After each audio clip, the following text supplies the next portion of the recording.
Good evening, everyone. Once again, we are starting time now. I appreciate everybody's time.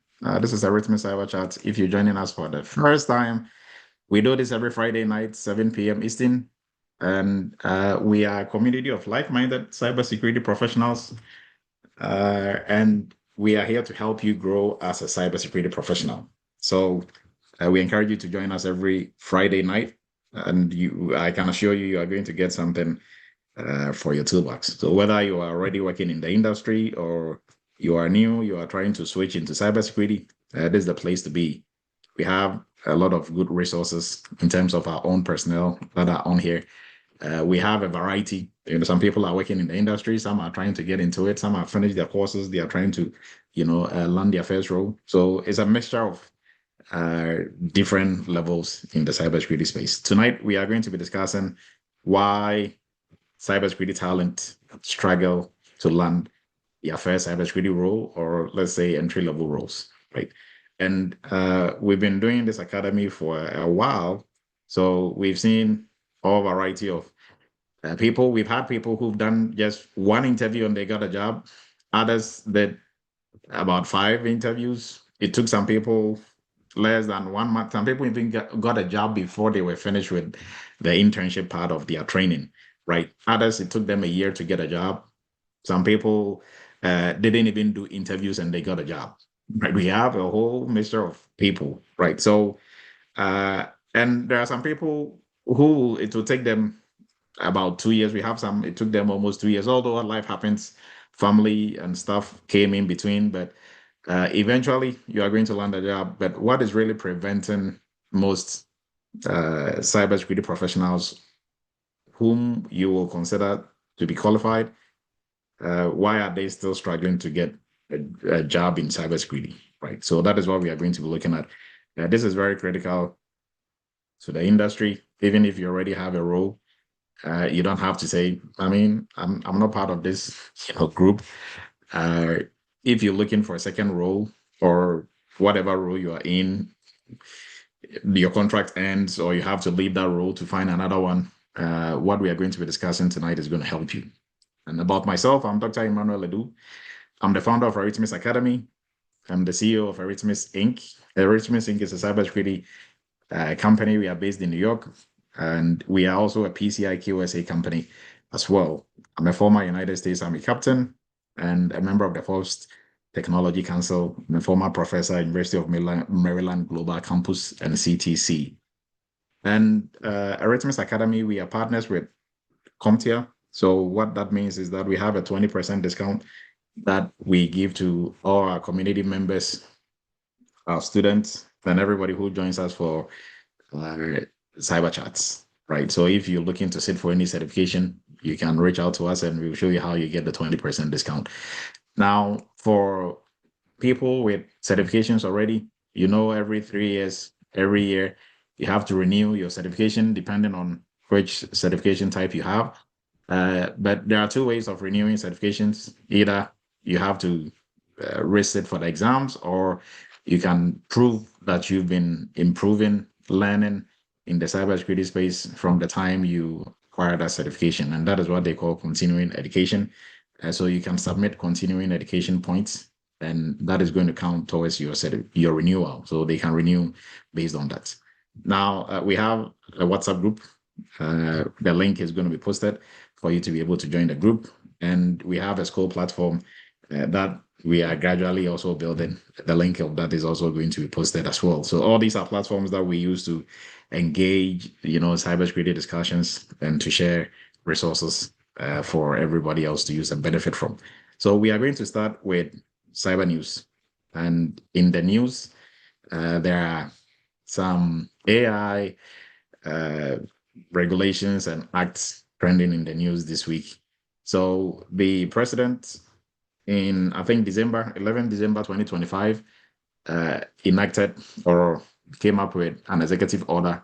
And the executive order is speaking to a single cybersecurity framework for the whole entire United States. And the reasoning behind this is that some states have started coming up with their own AI regulations or AI policies. to regulate the AI space in those states. And the federal government is also, coming up with something that is going to really streamline what almost everybody's doing, right? So if you've not heard this, or you've not actually, encountered any of these AI regulations that have been, that have started springing up in different states, you can research more into this. And this also goes to buttress what we've been discussing for the past month and a half. All the AI sessions that we've been having to tell you that AI is here to stay. It's going to be part of what we are doing for cybersecurity now, whether you are doing, defense, or you are in the offensive side of cybersecurity. AI is not coming for you; it's here already. So it's better for you to know how to move around and how to help your company to stay in compliance with everything AI, right? So now we are going to look at some of the specific AI regulations for some of the states. So for this particular federal executive order that was signed in December 11th. Now the goal or the target really was Colorado's SB 205. And what is Colorado's SB 205? So Colorado SB 205 is one of the thing is the only AI act or policy that Colorado as a state came up with. And the federal government came up with this executive order because they think some of the AI policies from the states are a bit stringent. So they are putting in place a federal one to kind of, set the tone or set the framework, be the framework for everybody else to follow, pretty much. So the Colorado, that also is going to bring the question about, what is really in the Colorado SB 205. And this is an AI policy or AI act in the state of Colorado. So this is the Colorado Artificial Intelligence Act, SB 24205. And this is going to go into effect February 1st, 2026. It is one of the, I think for all the other states, I think this is one of the very, California and Colorado are the pioneers in coming up with AI acts or policies for their states. And what this act seeks to do is what has been stated here. So it imposes strict accountability, risk management, and transparency requirements on both developers and end users of AI.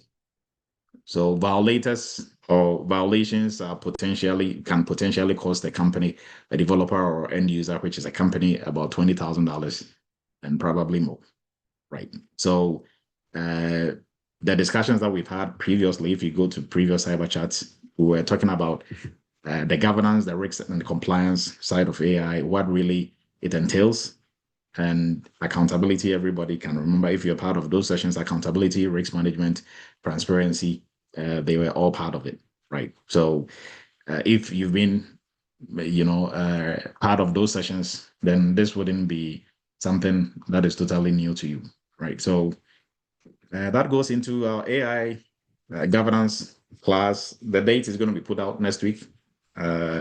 If you are still on the fence, you didn't partake in the AI 7-day challenge, then we encourage you to also look into this. And there's going to be another 7-day challenge coming in February. So if you are waiting on the fence, you can also jump onto that as well, right? So with that, we are going to move into, so for, I think the last one, California also has SB 53. And this is also an AI law that is shooting for transparency and safety. So safety, expectations, and transparency. Now, for this one, it is looking at AI governance programs should be mapped to the following obligations. So where you are deploying the model, and then where users are, and we shouldn't also assume that one policy fits all. Now, for all these policies, you can actually download the policies, and some are a bit lengthy. But today, with the help of AI itself, Perplexity and other tools can help summarize it for you, so you don't have to read through the whole thing. Even though when AI is done, you still have to kind of glance through and make sure AI is not making stuff up. right? But mostly for most of the AI tools out there, if you upload if you don't just randomly ask it, hey, give me a summary of the California SB 53. If it's not if the AI doesn't know California's SB 53, it is going to make something up and give you some, But if you download the actual document, the PDF, and you upload it in AI and you tell it restrict your response to just what I've uploaded, then it's going to do a good job, right? So that is part of prompt engineering, which if you're not part of this 7-day challenge, when you join the next one, you're going to learn about it. And when you join the AI governance class itself, then you're going to be a master and a king or queen of AI governance and everything that comes with it. Right now, we are moving into another cyber news that this has to do with NIST. They've done some updates. So they released an update for their NIST IR 8286. Now, NIST has a lot of frameworks. So when we just start throwing up numbers, chances for you to get confused and ask what is this about, and unless of course you've been using this at work, on a regular basis, you have to look it up. But it's simply this is the NIST Cyber Risks and ERM document, right? So combining your enterprise risk management and cyber risks itself, right? And also they were trying to align this with the new NIST cybersecurity framework, which is CSF 2.0. So it aligns now. This is just to let you know the update is ready and is out there, so you can look into that. And the last one is for NIST cybersecurity 2.0. What NIST is also trying to do is, in the era of AI, everything, they are trying to align the profiles. It has, if for everybody who's been in our GRC internship and workshop, you will know about this, right? This framework, the NIST cybersecurity framework, has profiles, it has tiers. Now, for the profiles, the NIST is trying to add an AI profile to it as well. So how you are going to do your profiling, so they are trying to align it with AI as well. So this is also something that they had a workshop on not too long ago. I think 14th of this month. Yes. So something for you to also know and put in your toolbox if you're in the cybersecurity space. So with that, we are going to jump into our discussions for tonight, which is going to be a little bit lengthy. Now, for our 7-day challenge, do we have our participants here? Lama, I know Lama is here. Lama, are you ready with any of your agents? Is any of your numbers ready? Yes, they're all ready.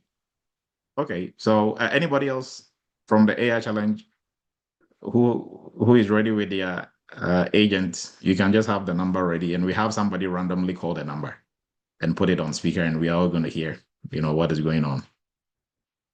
Yeah, Augustine. Oh, yes. you're also here. Okay, so we will do one from Augustine and one from Lama. Now, next week, one of the days of next week, I don't want to, bring out any day because I'm not sure. We are going to do a full session just for the AI challenge, kind of graduation or celebrating what they did, and then also announcing our winners. But for tonight, just for everybody to have it, just a taste of what went on, we can, Lama, you can put your number out, the AI agent's number. So this is a phone number. That is an AI agent Lama created. So if you call the agent, you can ask it a series of questions and it's going to answer you. So we are all going to listen in and hear how best it works. And during the challenge, this is one of the things that they were taught how to do. And you can do this for a business. You can do this.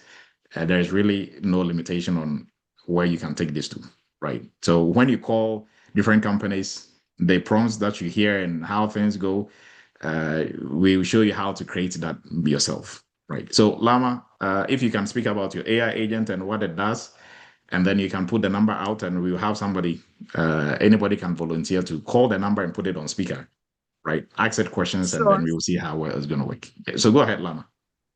Yes, so I posted the number for the AI agent. So basically, I created a voice AI agent that acts as a cybersecurity and GRC advisor.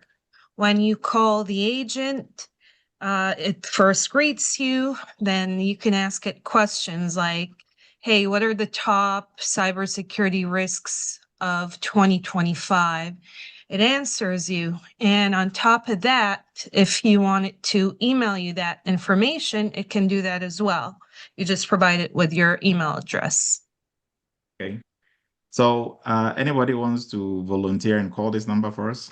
Call the agent for us. Okay, so we have Lama and Augustine. So let's call Lama's first. So it's 201-897-3903. So if you call it, you can put it on speaker and unmute yourself. Then we'll all be able to hear what and you can ask it the questions within the space of what Lama just spoke about. So any volunteers? I can do it, Dr. Adu. Okay, can we go ahead, Alan? Okay. Can you hear it pretty good? Yes, I can hear you Okay. pretty good. All right, I'll put it on speaker. Second.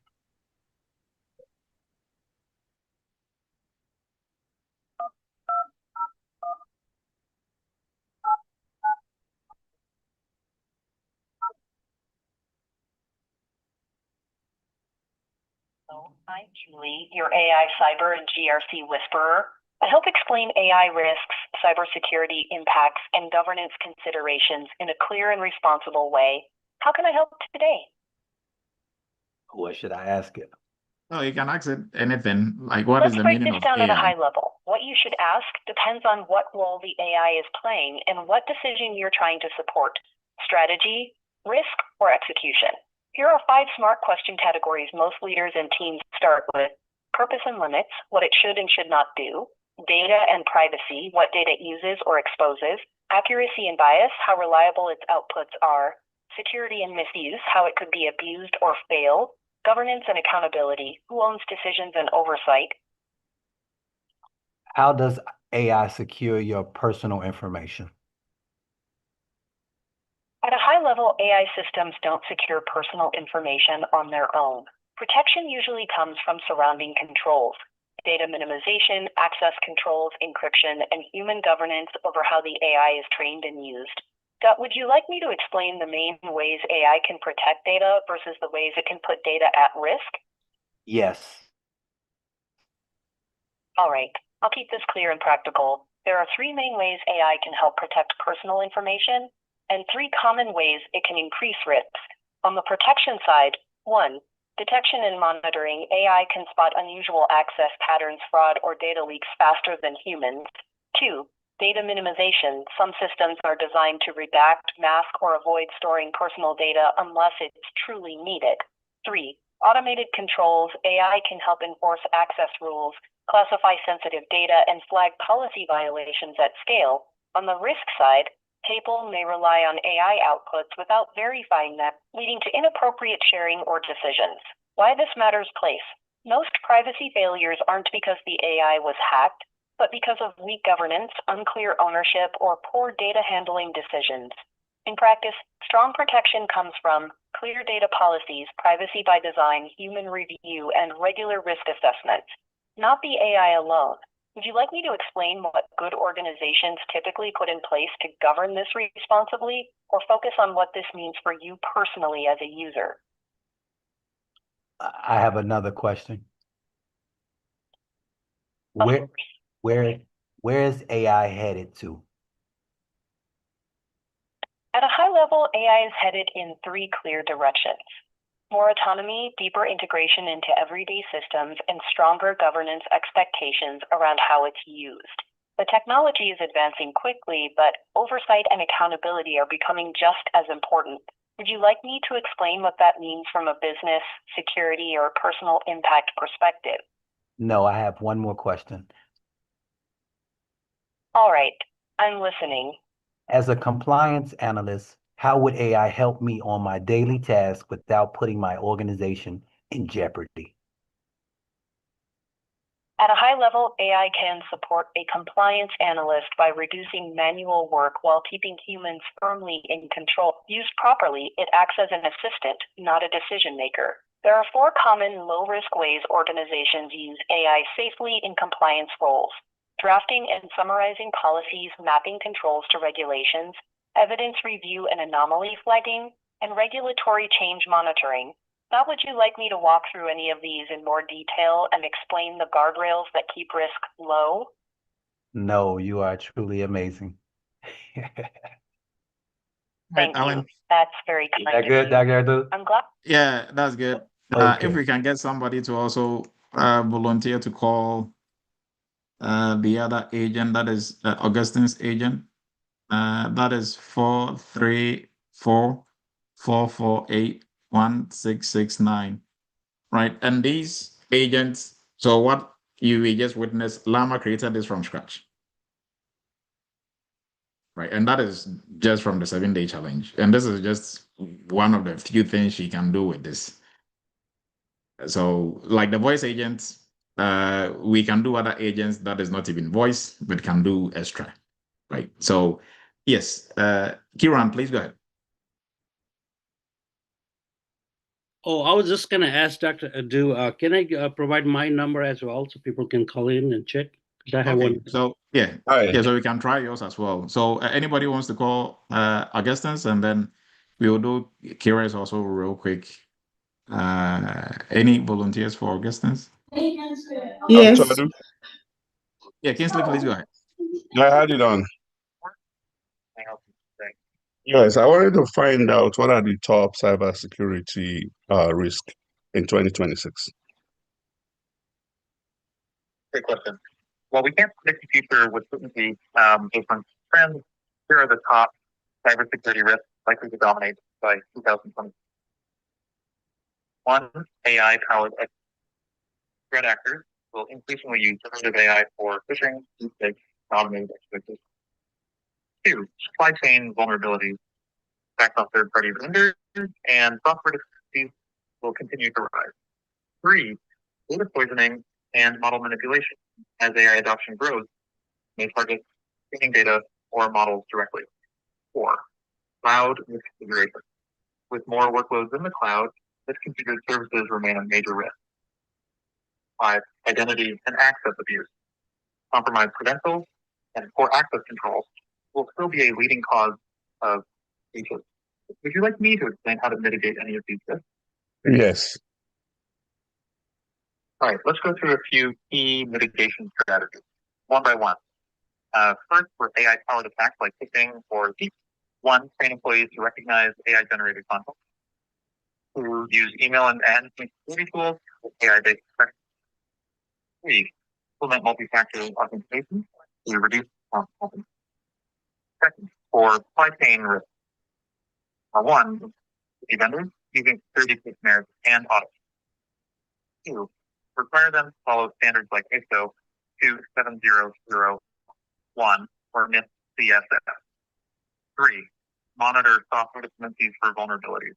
Third, AI models improving or from 1, create training data for by sources and its 2, use access controls around model development. 3, monitor model behavior. Would you like me to go deeper into any of these areas? No, thank you. Appreciate you. Okay, thank you, Kingsley. You're very welcome. The next one from Kiran is a personal assistant that will help you with interview prep and all that. So anyone wants to volunteer for that one, that is 254-433-4635. And that will be purely on, on recruiting, on job search, on those lines. So anyone want to give that a shot? All right, I'll give it a shot. Okay, Chucks, please go ahead. All right, let me just call him right now. You've reached Kiran Eretmis' professional line. I'm his AI assistant. I help coordinate his interview opportunities and professional inquiries. How can I help you today? I'm looking. I have an interview next week on compliance analyst, and I was hoping that you could guide me on just key areas that I should focus on. Actually, the interview is going to be with the hiring manager, and I just wanted to really prepare hard and make sure that I am able to wow the hiring manager. So how do I go about that? I'm here to assist with Kieran Regni's job search and recruiter communications, but I can certainly offer some general advice on preparing for a compliance analyst interview. Here are a few key areas you might want to focus on. One, understand the role. Review the job description thoroughly to understand the specific responsibilities and the requirements. Familiarize yourself with the company's compliance policies and any relevant regulations or standards they adhere to. So two, highlight relevant experience. Be prepared to discuss your past experiences that relate to compliance, risk management.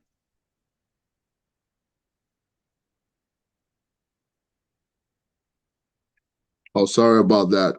So I think that if I'm in the market right now um trying to find compliance analyst position, what would be the best platform for me to be able to apply for those positions and just be able to get at least the attention of the recruiters? Okay. Happy to help. If you're currently in the market for a compliance analyst position and want to get noticed by recruiters, here are some of the best platforms and strategies to maximize your visibility and success. Our top platforms to find compliance analyst roles. One, LinkedIn. This is the #1 platform for professional networking and job discovery. Use keywords like compliance analyst, GRC analyst, or risk and compliance in your job search. Set job alerts and make sure your profile is marked as open to work. Engage with posts from companies or recruiters in the compliance space. Two, Indeed, one of the largest job boards with a wide range of compliance roles. Load your resume and apply directly. Use filters to narrow by remote, hybrid, or on-site roles. Three, Glassdoor. Great for researching company culture and interview experiences. Also has job listings and salary insights. Four, ZipRecruiter. Known for its one-click apply feature and recruiter outreach. Once your profile is set up, recruiters may reach out to you directly. Five, Dice. Oh, thank you very much. I really appreciate that. You're welcome. I'm glad I could help. If you have any more questions or need further assistance, feel free to ask. Good luck with your job search and interview preparation. Have a great day. Thank you. You too. All right. That's All great. right. Thank you for all our volunteers. Now, this was created by Lama, by Anthony, by I think by Kira, right? Kiran. So, and they are from the 7-day AI challenge, right? All the participants, I think 7 day we were about 35, 40, about there, and they had a series of projects or challenges that they were doing for every day for the 7 days. After the challenge or the 7 days, you cannot do everything within the 7 days. The program is in the evenings. So after the challenge, we gave them at least a week to finish up. But because the last big project is taking a little bit, they had an extra week. So they are done. Yesterday was when they submitted everything. We are all going to be judges. We are going to review everything that they did, all the different agents that they set up and the different projects that they did. So you are going to judge this for yourself. This is just one of the few that they've created. And for these agents, you can use them for different use cases. It can do customer service, and they set the parameters, right? They give the AI where to pick the information and set everything up. The numbers that they are using are numbers that you can call at any time is going to respond. But these are not their personal numbers by any means, right? So how to get those numbers, every single thing that made this possible, we show you in the AI challenge and more, right? There is way more that you're going to learn in there. So for the next challenge is going to be happening in February, but we are going to wrap up this one and choose the winners At least we will choose 3 winners, but not tonight. We've not been able to go through the whole entire project, so we cannot just choose tonight. But this is just to let everybody see the hard work that they put into this and to say congratulations to all of them. But next week we are going to go through and pick our winners, review all the projects that they did. But 7 days was pretty fun. They learned a lot. And that is also, we are encouraging you to also look into, for everybody that was in that program, look into joining the AI governance program as well. If you can do all this within 7 days for the 7 day challenge, then if you get into the AI governance, where it's not just the fun part, but we are going deep into what corporate organizations are looking for, and to be able to do AI governance at a consultant level, that is really going to be more deeper. Then you are going to do more fun stuff like this also as well. So with that, we are going to jump in. I think there was a hand up. Okay. Oh, so Fifi, when we are almost about to wrap up, we will see if we will be able to get yours also in. But next week, when we do the review, we are going to call everybody's agent and see how it works. Because you're going to be part of how we are going to judge, and everybody's going to be part of the panel to do the judging. So kindly keep notes. We are going to send the link for the AI challenge judgment day, sort of, right? So it's kind of their graduation and also to do a review on what they did. So let's jump into tonight's topic.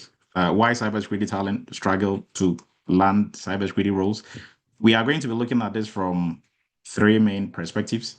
So from the employer perspective, from industry perspective, from the applicant's perspective, because why you are not able to land a cybersecurity role, it has to do with the industry, employers, and you. So, and we are going to look at what we can control within these 3 main elements. Just like how when we discuss cybersecurity risks, we say risks is when threat takes advantage of or exploits a vulnerability, right? And then the next question is, which of these 2 main elements can we control? So the ones we can control and do something about, we will do our possible best to make sure it's handled, is under control. What we cannot control, we will just leave that up, right? But if we really work on what we can control, then the other elements that we cannot control, the impact of it is not going to be that much, right? So we will be able to at least reduce the impact of that. Now, that is what we are going to be doing tonight. So we will start with employer and industry perspectives. So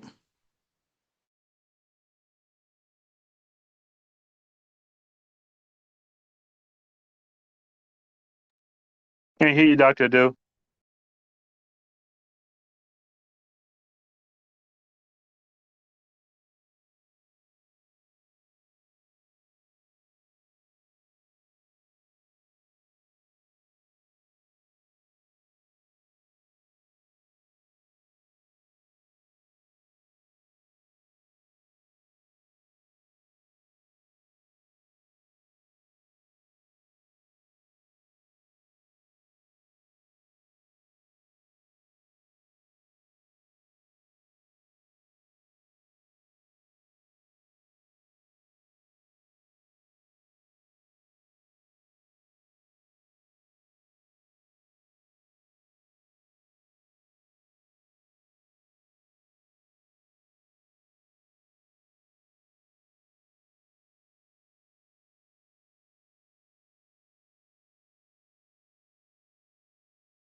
okay, so we are back where we left off.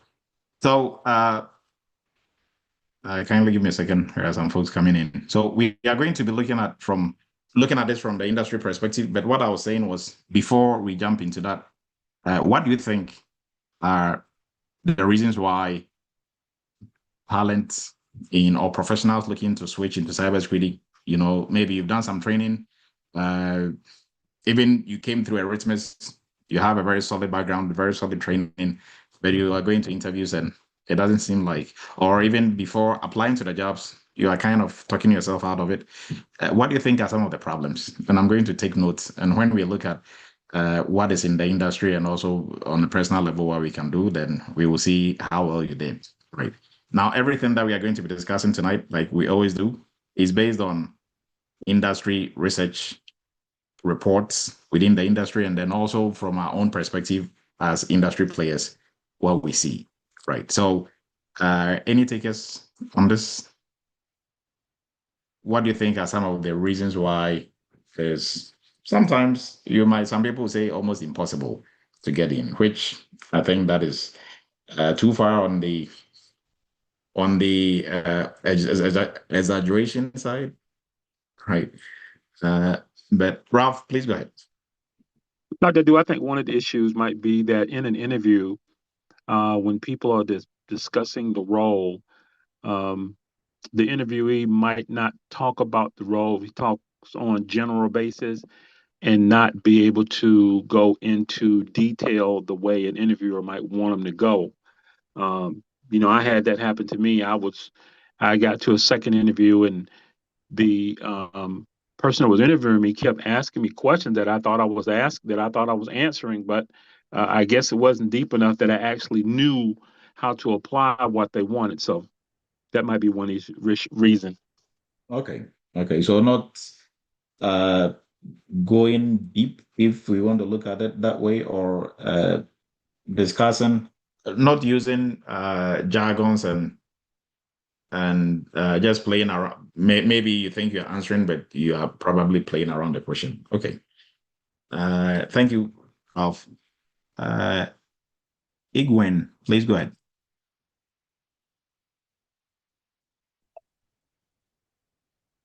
Hey, Dr. Dio, this is Aaron. I think one of the reasons I think I want to concur with what my fellow brother said over there. One of the reasons people are facing difficulties breaking into the industry is not using specific examples, right? Gone are those days where employers are looking for theory-based kind of answers, right? Employers are looking for more of what can you do? Can you walk me through a process? How did you do this? How did you implement this policy? Walk me through a step-by-step approach. Especially when you meet people who have worked in the field, have 15, 16 years experience, they know those are people who know the job. They've been doing it for long, so they can easily tell and make the difference between you who has just read a book about GRC and somebody who has done the job, who has practical experience. And I think that's the biggest thing that people are facing, right? Trying to get into this field of cybersecurity. Now, like you said, there's also that part from an employer side, but of course, I think it's better for us to reduce the risk and do what we are supposed to do, and then leave the rest to, work out. I mean, that's just it. That's my opinion. Okay, thank you. Anybody else? And even with, receiving that list of emails, oh, sorry, I'm moving on with somebody else. Sorry, I'm moving on with somebody else. And you're like, I mean, what am I doing wrong? George, please go ahead.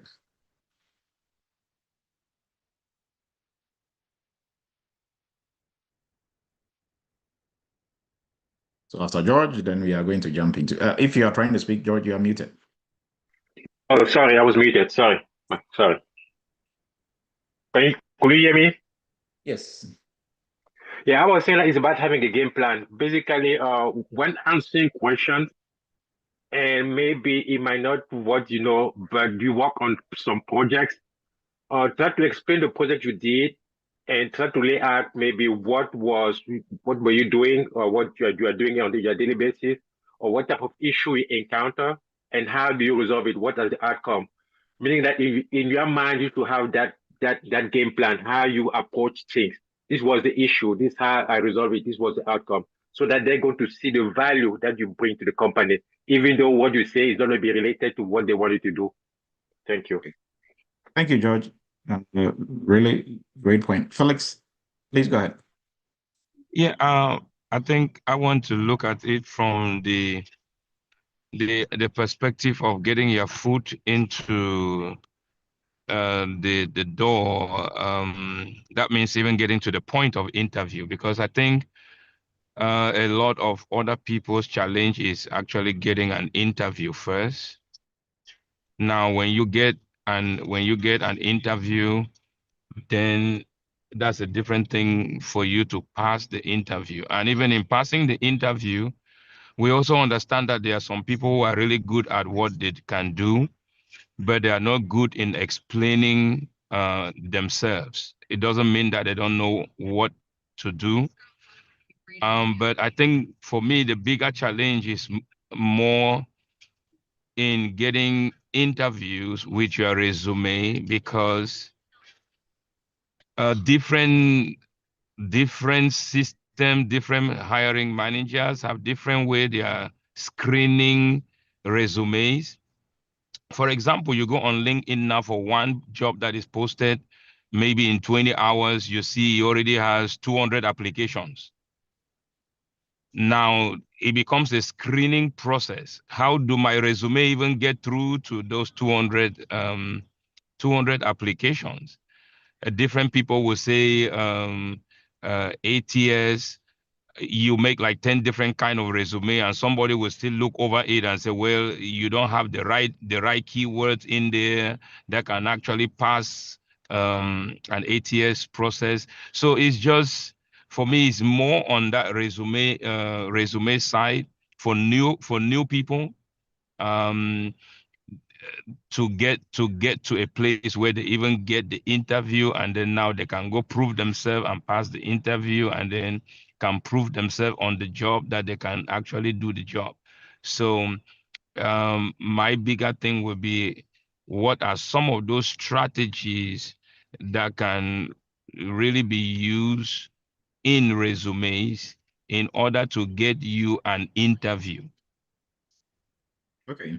Great point, Felix. Chucks, please go ahead.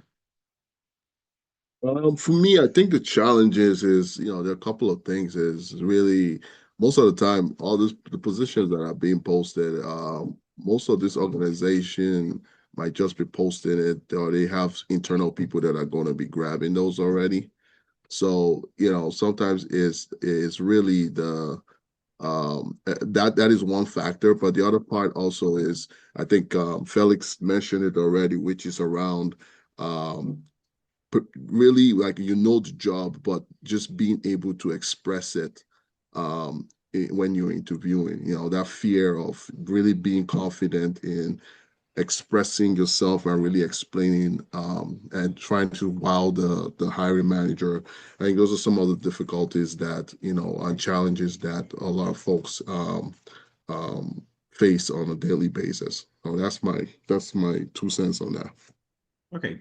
Thank you, Chucks. And I just want to add something that also out here, they said that I think the industry is also saturated with a lot of fake jobs, fake job posts. What I mean with fake job posts is not just from scammers. I mean also with companies. Some of them are small companies out there, and as they are operating as recruiters, there is no job anywhere. They just put up the post to screen resumes, and you just feel like you're applying for an actual job that exists. The jobs don't exist. There are recruiters also putting up websites now, because it's so easy to sprung up a website and just put on a routine job description on there and put on an application link.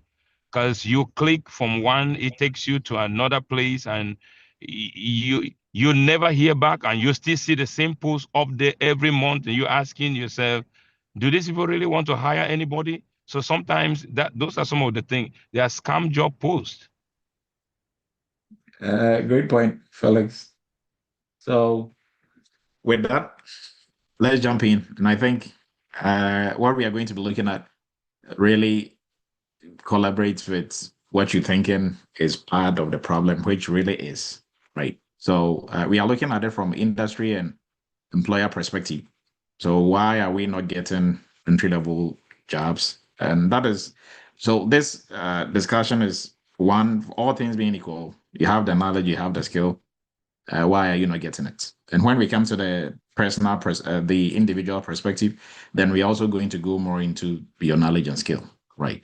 Now, first thing that we are going to be discussing is unrealistic or mislabeled entry-level requirements or entry-level jobs or entry-level job descriptions.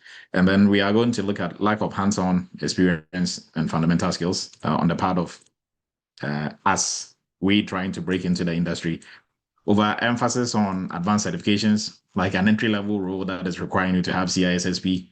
I don't know what people posting that are smoking, but they are smoking something. Okay. Automated screening, AI bias, oversaturation. We are going to be discussing this, and that really goes into what Felix was also talking about, and insufficient investment in training. This is more on the company side and the industry mentorship and career development and economic and market dynamics. We look at under appreciation of non-technical skills or soft skills, right? So let's jump into these individually. First, we are going to look at unrealistic or mislabeled entry level roles. And everything that we are discussing tonight is not just Dr. Edu sat somewhere and made this up. Every presentation that we bring to you or discussions is based on facts, and the facts is reports, research that has been done in the industry, and then based on our, our own judgment in the industry as well, we also add what we know and what we've experienced in the industry to it, right, to make it more, rich content. So most entry-level jobs are what Felix just spoke about. We call them ghost jobs.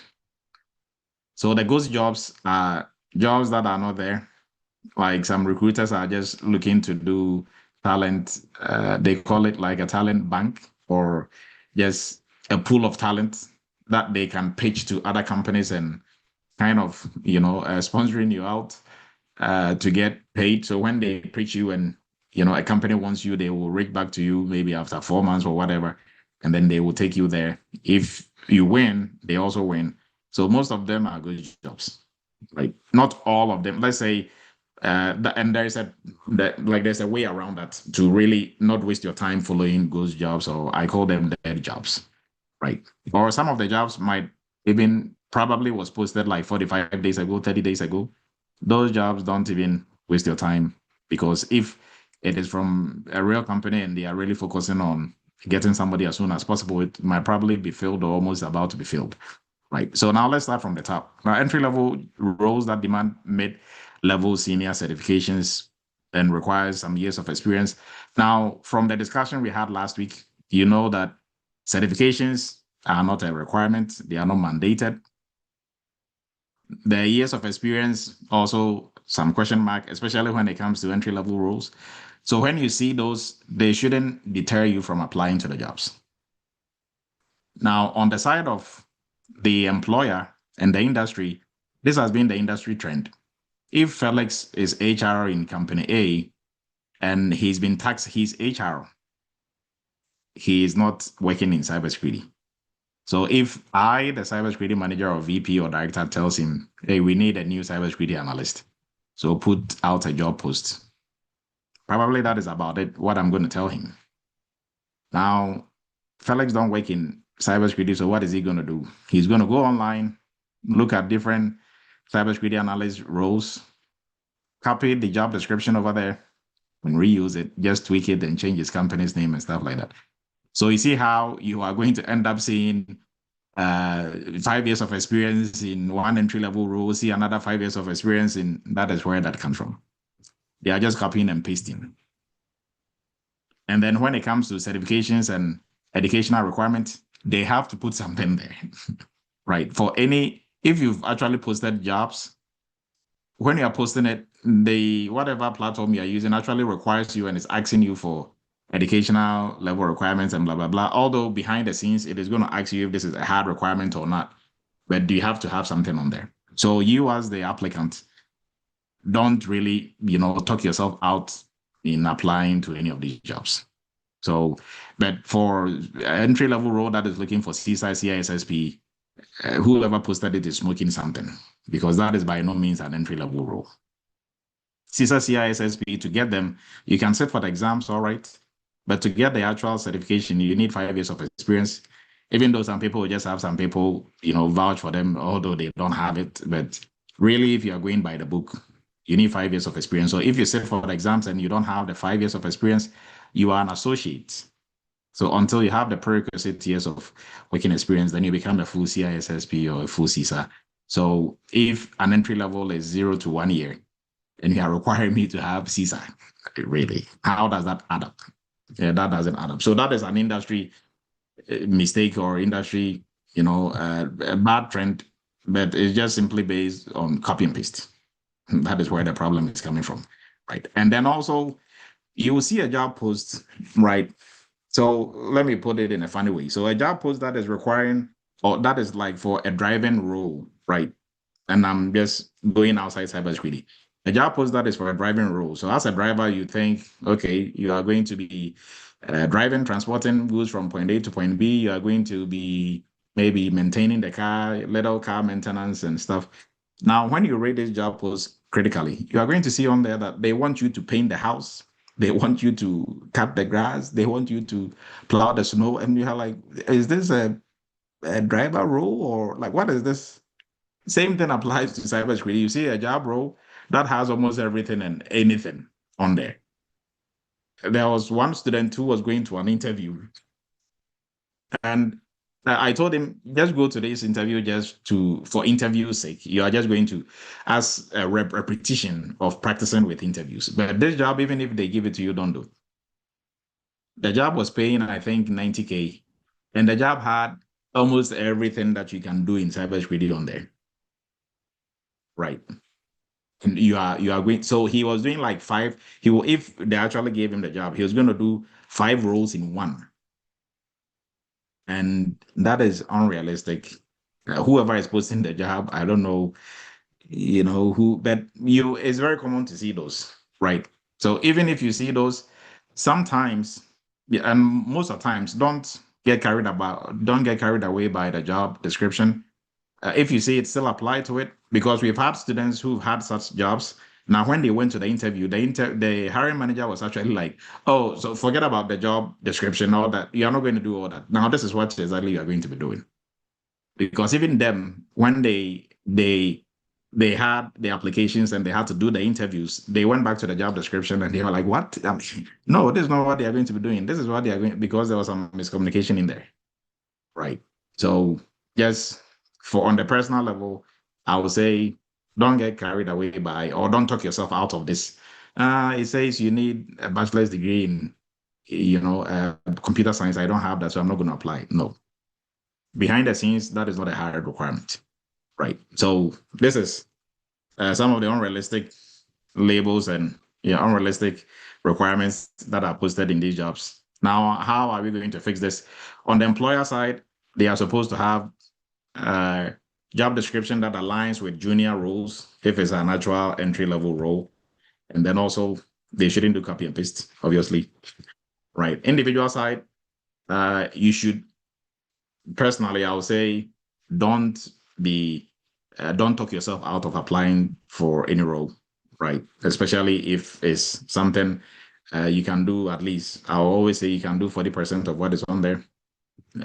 Go to the interview and really see what that role is really about, right? And like I said, the reason why we have this in red is mostly HR will just do copy and paste from their competitors, and that is how you have all these crazy job descriptions for entry-level roles. But for everybody who go through Eretmis, you are not even targeting entry-level roles. You are intermediate level professional because of the internship that you are going to be doing, what we take you through. You are more than way above entry level. So but still, we still have to tackle this.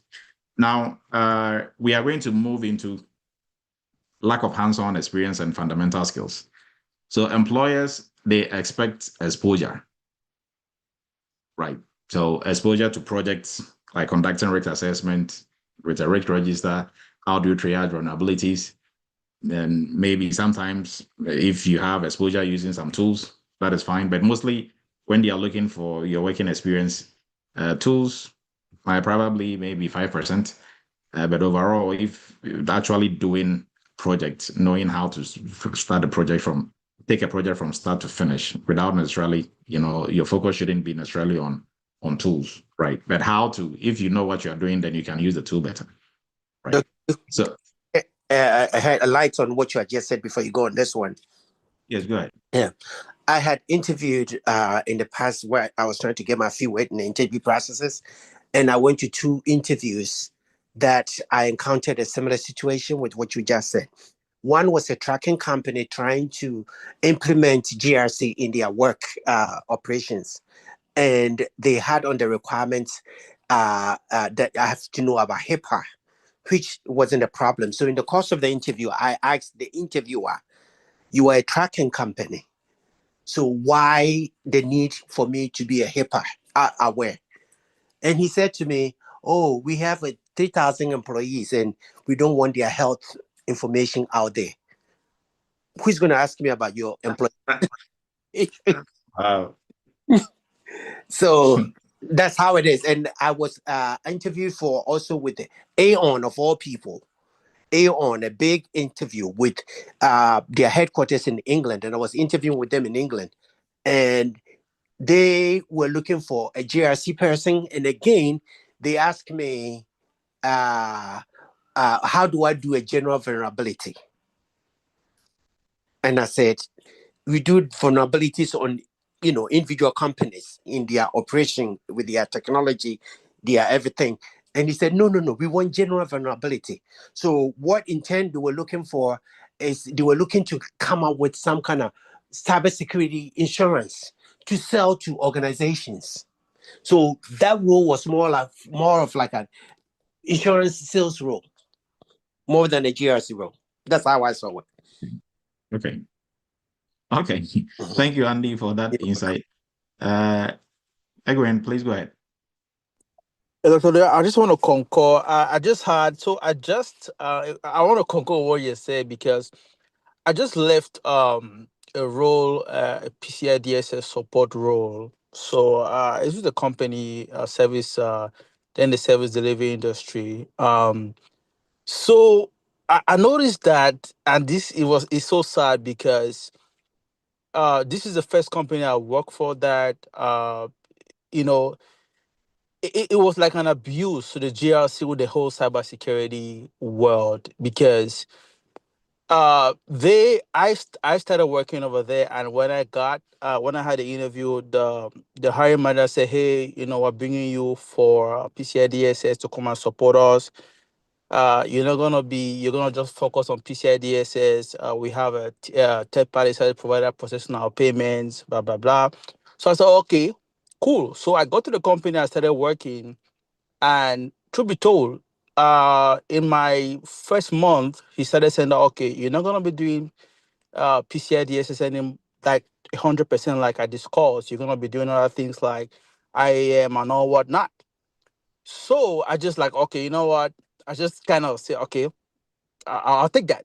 So in the course of things, I started collaborating with other team members, and I began to see the work that these my colleagues had. I mean, and then fortunately enough, one of them disclosed even their salaries to me, which I was very, very shocked, you know. And luckily that guy moved from a GLC role to SOC. And until I left that company, as a matter of fact, I found out that from one of the colleagues who's still working there, they still haven't found somebody to fill that role because when I left, I told the manager, I said, "Look, you guys are very unrealistic. For a GLC level role, you guys are trying to pay $60,000, and then you guys are asking all these frameworks You guys are asking the person to know third-party risk. You guys are asking the person to know some PCI DSS. You guys are asking the person to know IAM. I said, I was very truthful. I said, look, this is not going to work. And I bet you this job is going to be out there for months without you guys hiring. And I was like, so those are some of the things that these are real things that are happening, honestly. And I experienced it. Just it's not been. And I left the company. I finally left the company because I felt like they were just using me. I was just being used, honestly, for little pay. So there's a note. Okay. Thank you for that insight. So on that note, we are going to jump on. So lack of hands-on experience, fundamental skills needed. Employers are looking for what you can do, not just your certifications and your academic degrees or your diploma, right? So most candidates fail to prove that they've done some work, they've done some cybersecurity work, or they have some hands-on working experience. And hands-on working experience does not necessarily, it goes beyond just using tools, like I always say, right? So if you just go on the academic path, you can go have a degree, a master's in cybersecurity. You are going to miss most of these. The closest you come to in terms of hands-on is just doing some labs, doing some scans and stuff like that. That's about it. You're never going to get exposed to doing any real world projects. Something as simple as even policy gap analysis or policy review, you wouldn't be able to do, right? So that is one. Now, how to fix it? This is mainly on the candidates. Try to work on some real world projects, like the ones that we have in our GRC internship and all the other courses. They all come with projects, or they come with internship type projects. So you are going to actually work on real world projects, and those projects they are no joke. So by the time you are done, you are confident you are going to be able to work anywhere in the specific, training that you took, right? Now, for folks looking to break into cybersecurity, is obviously your entry level, and that is going to make you all rounded. Now, candidates also, in terms of certifications, start with Security Plus, Security Analyst, right? Those ones, they are the ones that is really going to help you build a solid foundation. And then for employers, they should invest more in training programs on the job, because now, as it stands, cybersecurity jobs, even for entry level, when you get there, nobody's going to train you on anything. They are going to orient you on how they use tools, how they are set up. They will train you on a tool or two, but they're not really going to, nobody is literally going to, hold your hand and walk you through projects and stuff like that. So that is also one aspect of this whole situation. So you have to be ready before you go on or you embark on any of these, cybersecurity roles. So overemphasizing on certification and degrees, and this also, also same corporate copy and paste. They are copying and pasting from other competitors, from their competitors, and that is what is really showing this kind of, we want entry level, but you should have 5 to 6 years of experience, which probably they are not even reading their own job description from the top to the bottom, right? Because they'll see the irony in that. Now, certifications, degrees, they are not a requirement, but when you see them very often, job applicants, they get confused and they think, I don't have it, so do I really qualify? And when they apply and they don't get any response, now they really come to believe that, yes, it's because of the certification.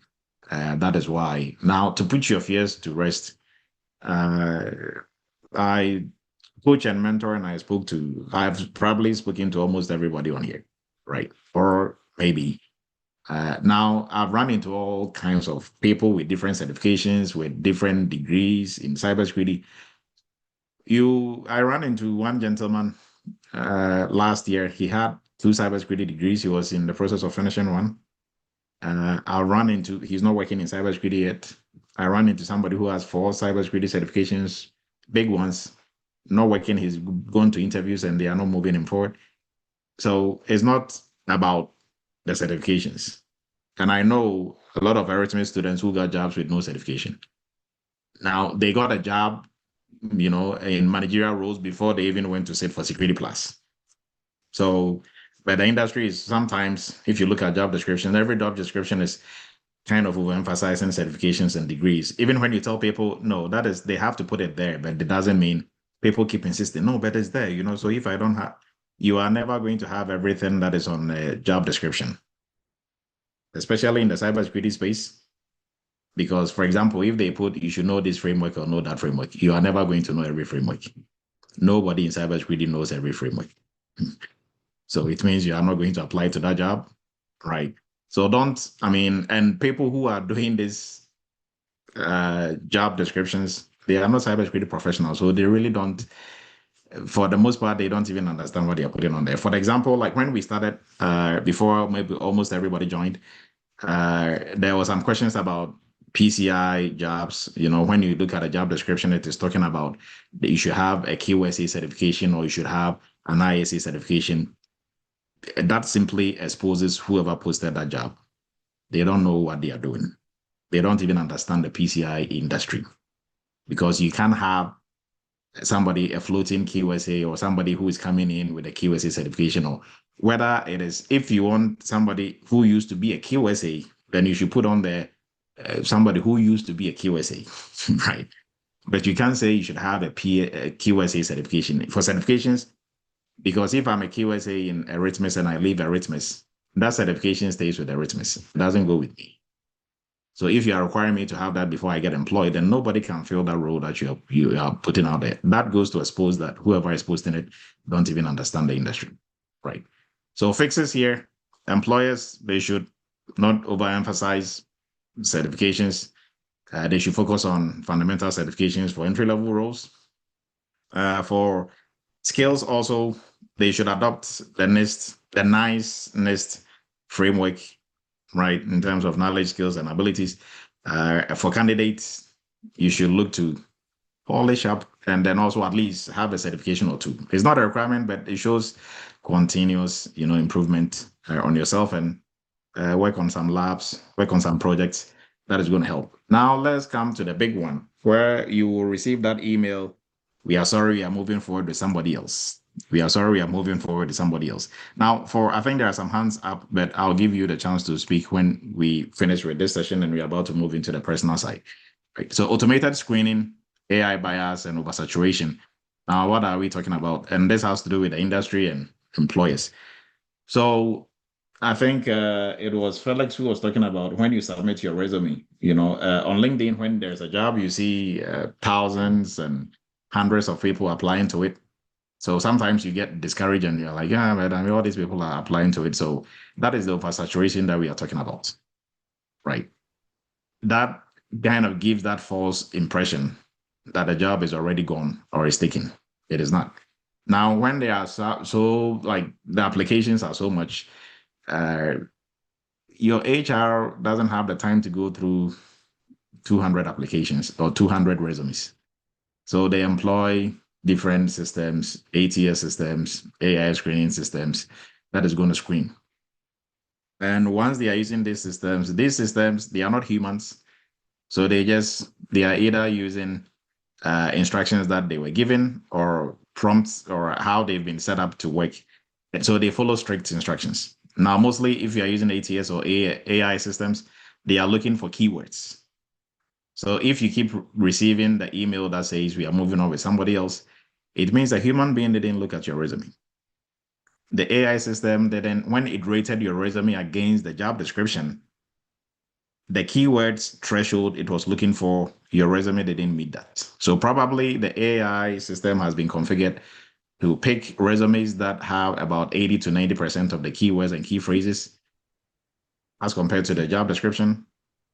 And yours probably had 40 or 50%. So obviously they are not going to move you forward. They are just going to, send you that automated email and say, sorry, we are moving on with somebody else. Right. So that is the problem here in the industry.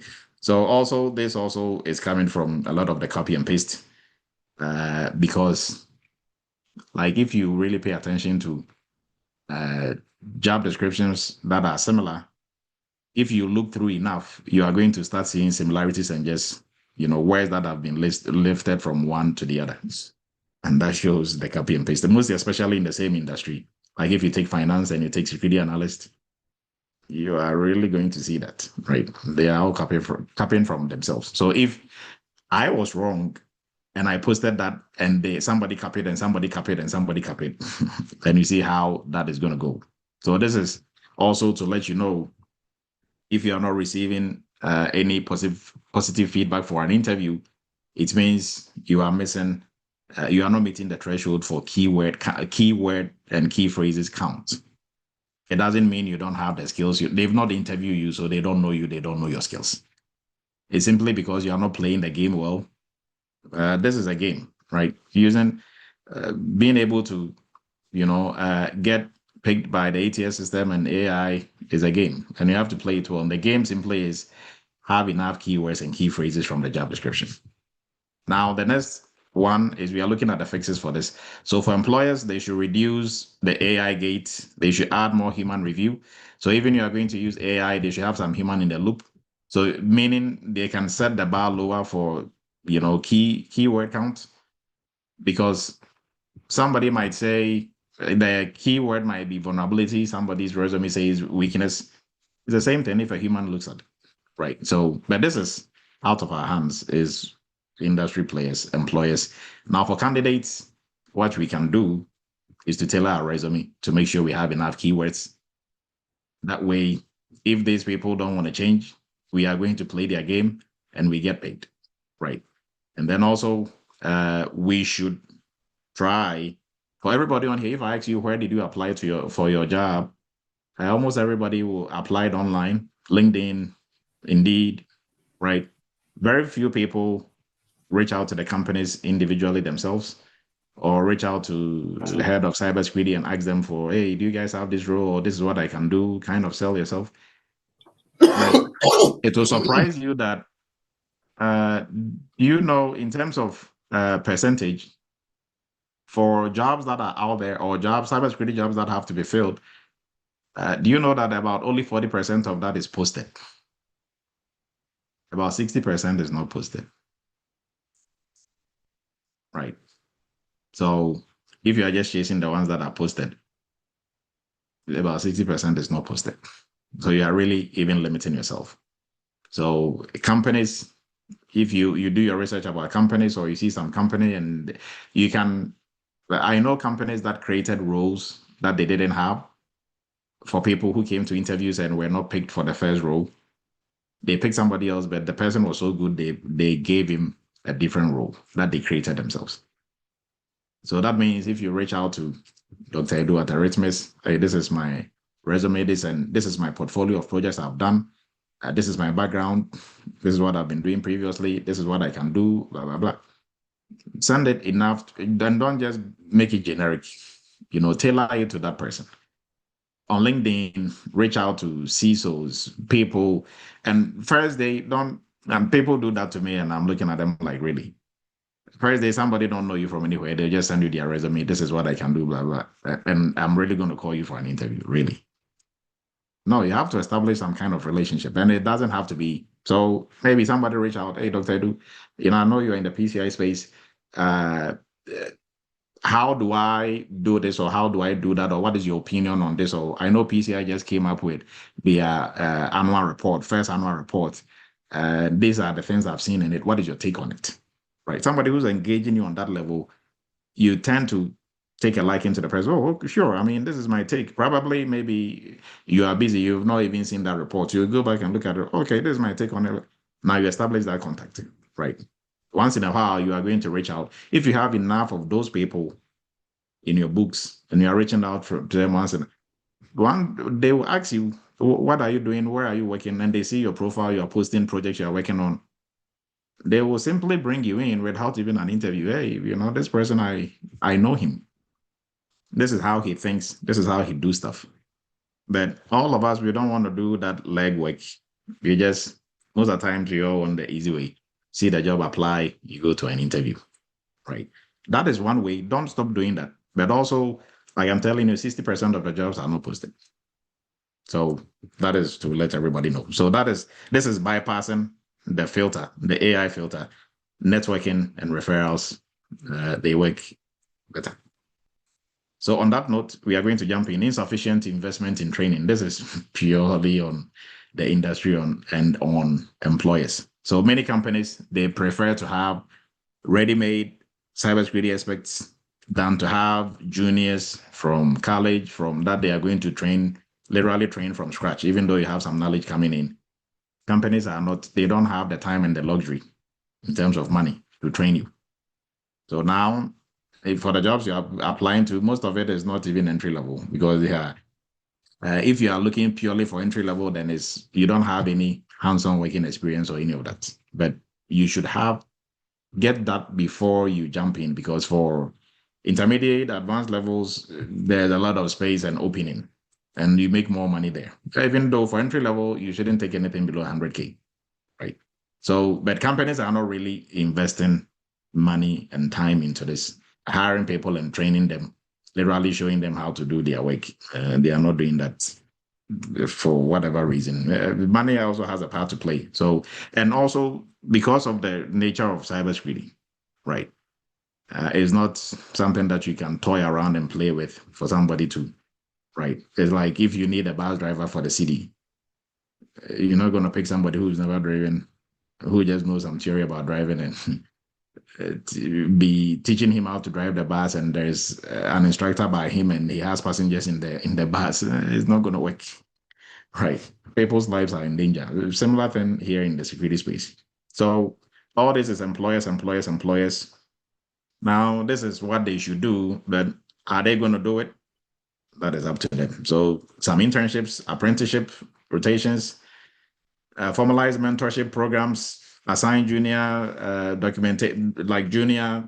structures for junior employees to be able to go through and learn and eventually grow in the company, and publish a clear career path. That all these are what they're supposed to do, but are they really going to be doing it? That is a discussion for another day. Now, also what is affecting this is sometimes budget cuts and others. So sometimes if you don't take care, you think a post from a genuine company is a ghost job. Mostly if they don't move you forward or you don't hear from them, sometimes the funds for the role became unavailable. So they didn't get the funds for the role, so they'll just put it on hold and then they'll bring it back again. So economic and market dynamics also play a role in this. And the fix is for candidates, don't just be, if you apply to one job, don't relax and just sit there, right? Apply to many jobs, even if you've done interview all the way to the last level, level 3, don't assume they're going to give you the job, so I'm not applying. Just apply like you are starting from day 0. And then we move to unappreciated or underappreciated soft skills and communication, soft skills in general, right? So hiring managers, they value teamwork, ownership, analytical thinking, critical thinking, as much as they value technical skills.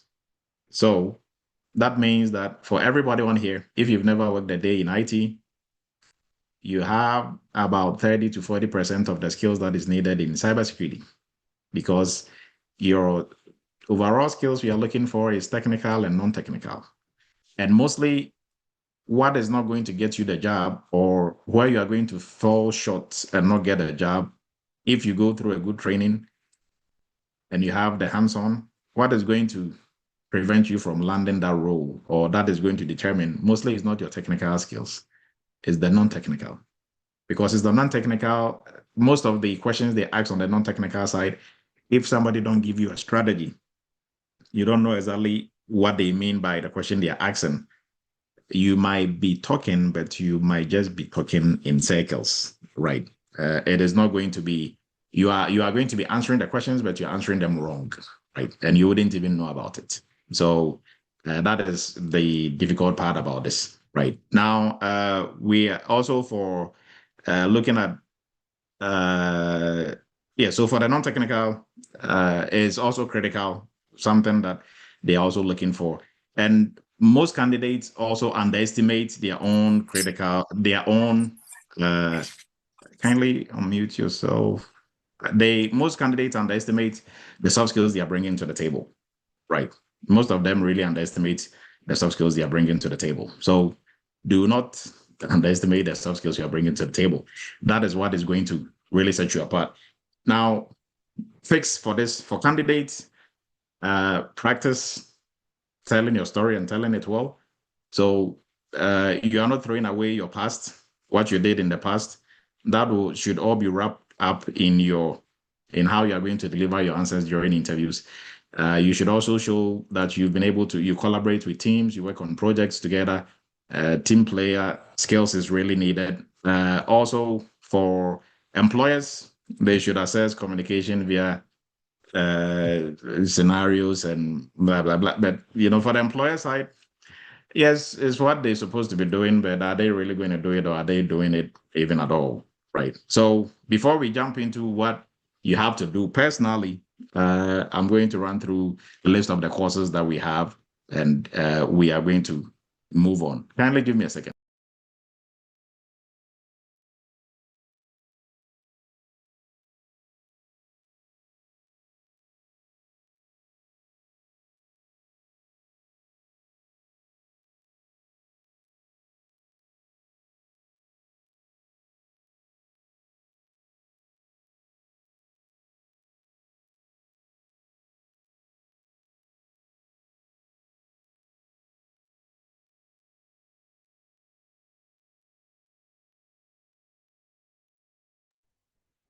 All right, let's jump in. So if you have any questions, you can kindly also put it in the post as well. So for everybody looking to break into the cybersecurity space with or without some IT background, we encourage you to look into our cybersecurity entry-level course. This course comes with training. You're also going to go through internship and workshop as well, working on real-world cybersecurity projects. And once you're done, we help with interview prep, resume prep, and all that as well. So resume and then interview prep. And you are going to be receiving mentors. So a mentor will be assigned when you join, and then also during the internship, you have mentors as well, right? Now, for folks who've already done some training, you are looking for GRC, you are looking for some internship workshop working on real world projects. Our GRC internship and workshop, you are going to be working on GRC and beyond, right? It goes beyond GRC. Right. So if you're looking to get your hands dirty, working on projects like what we were discussing, this is the place to be. And that is 10 weeks of, sometimes we do 12 weeks, depending on how the projects go, but you do 8 to 10 projects. Now, for folks already in the cybersecurity space, or if you are high level in the IT space, you've done network engineering, or you are in any other space and you're trying to branch into the cloud side, one area that you can also look at is cloud security. Now, for folks in security already, for cloud security, it is not nice to have, it's a must have. So you have to make sure you are getting on this cloud security program as well. It's also vendor neutral. We go on AWS, Azure, Google Cloud, and you're also going to do internship working on real world projects. And then also with job placement and interview prep and all that as well. And then we have our AI governance, which is going to be starting very soon. Now, if you want to stay ahead of the game when it comes to the AI space, AI governance is like doing GRC, but for AI, right? For AI systems and for AI, everything that we do in the AI space. Now, as security professionals, this is eventually going to become part of, or it is part of your role now, because AI needs security. And then aside AI needing security, we also have to protect and do guidance, do governance for AI as well, right? So it is going to be you. You better stay ahead of that before AI literally push you out of the job and you get replaced by somebody who knows security and knows AI. Now, they have AI governance roles, specific just AI governance roles, and they have roles that are a bridge between AI and security as well. So for AI governance is also one of the niches that is growing at a really fast pace. So even if you don't necessarily have a cybersecurity background, you can still do this. So jump into it. It comes with internship and workshop.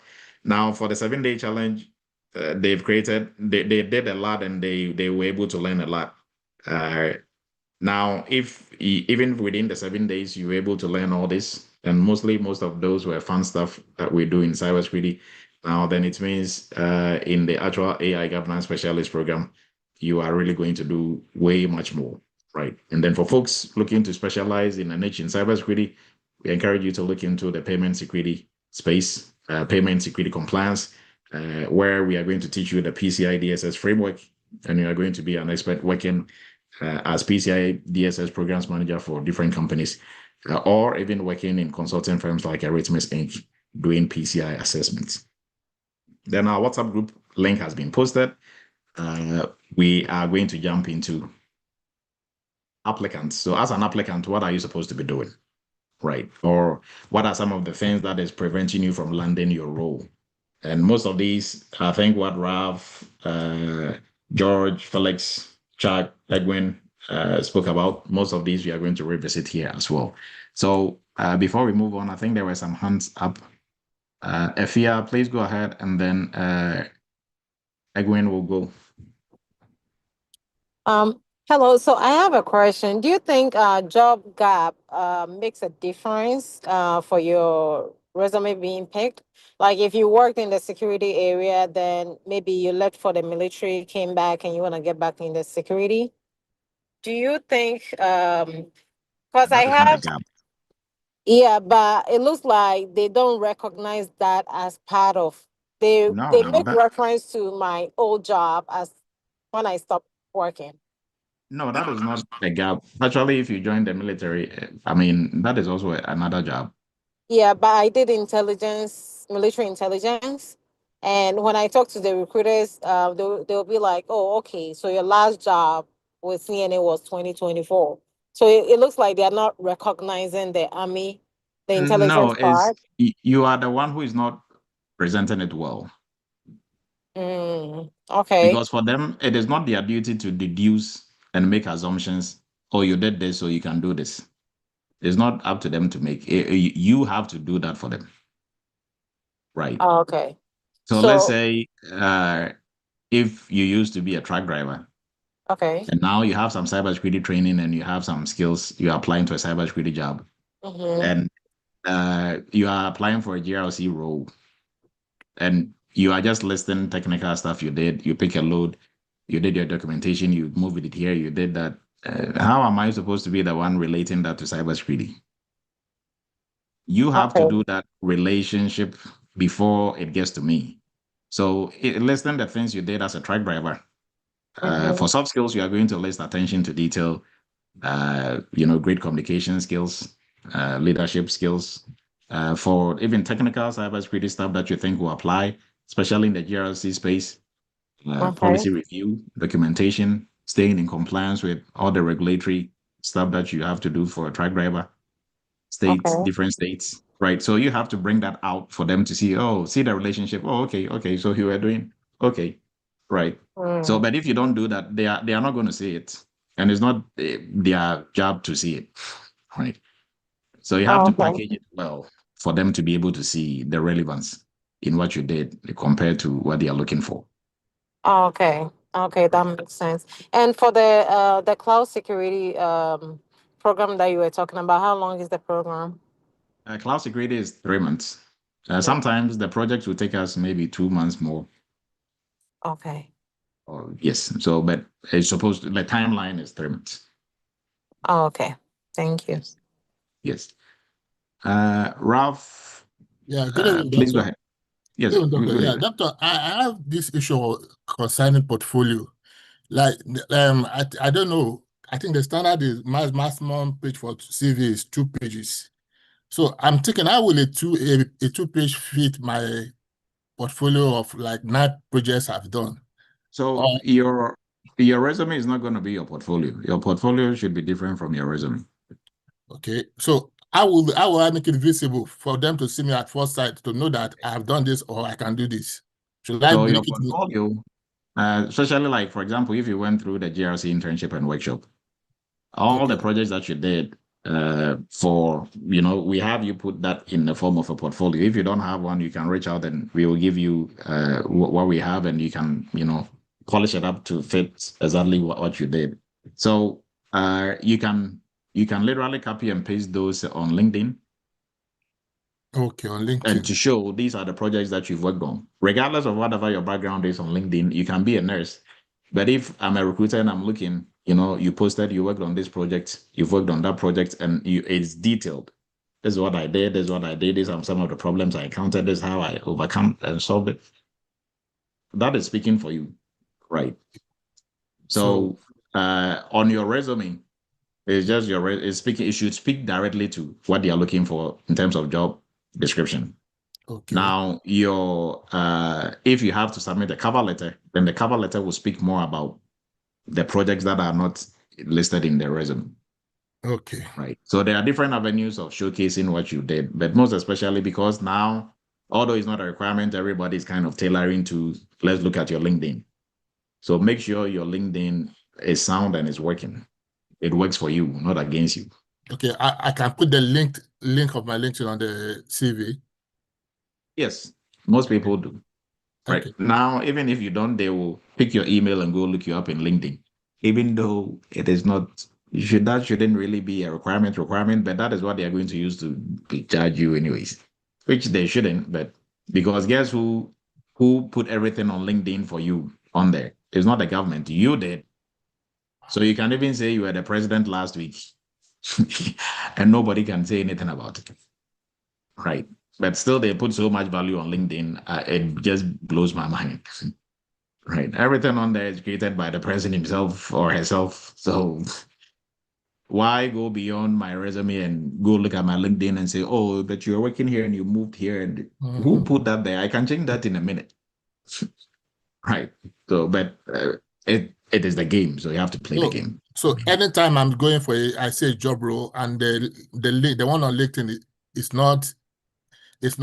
does not match, I should go back to the LinkedIn and change it again. No. So this is the trick. LinkedIn should have everything you've done. Okay. So if you've not done anything, then I don't know what you're going to put on there. But for you, you went through GRC, so you have a lot to put on LinkedIn. Yes. Right. Now, when you submit your resume is just a screenshot of all the things that you've done, just a little minute part of it. Your resume is not your whole work history or your whole history of what you've done in cybersecurity. It can't be. Right. So your resume should be relevant to what they are looking for, not what you've done. You can put what you've done on there. Nobody's going to call you for an interview. It's not because you didn't do anything, but it's because that is not what they are looking for. That is why we're talking about keywords and phrases. Okay. Keywords, key phrases.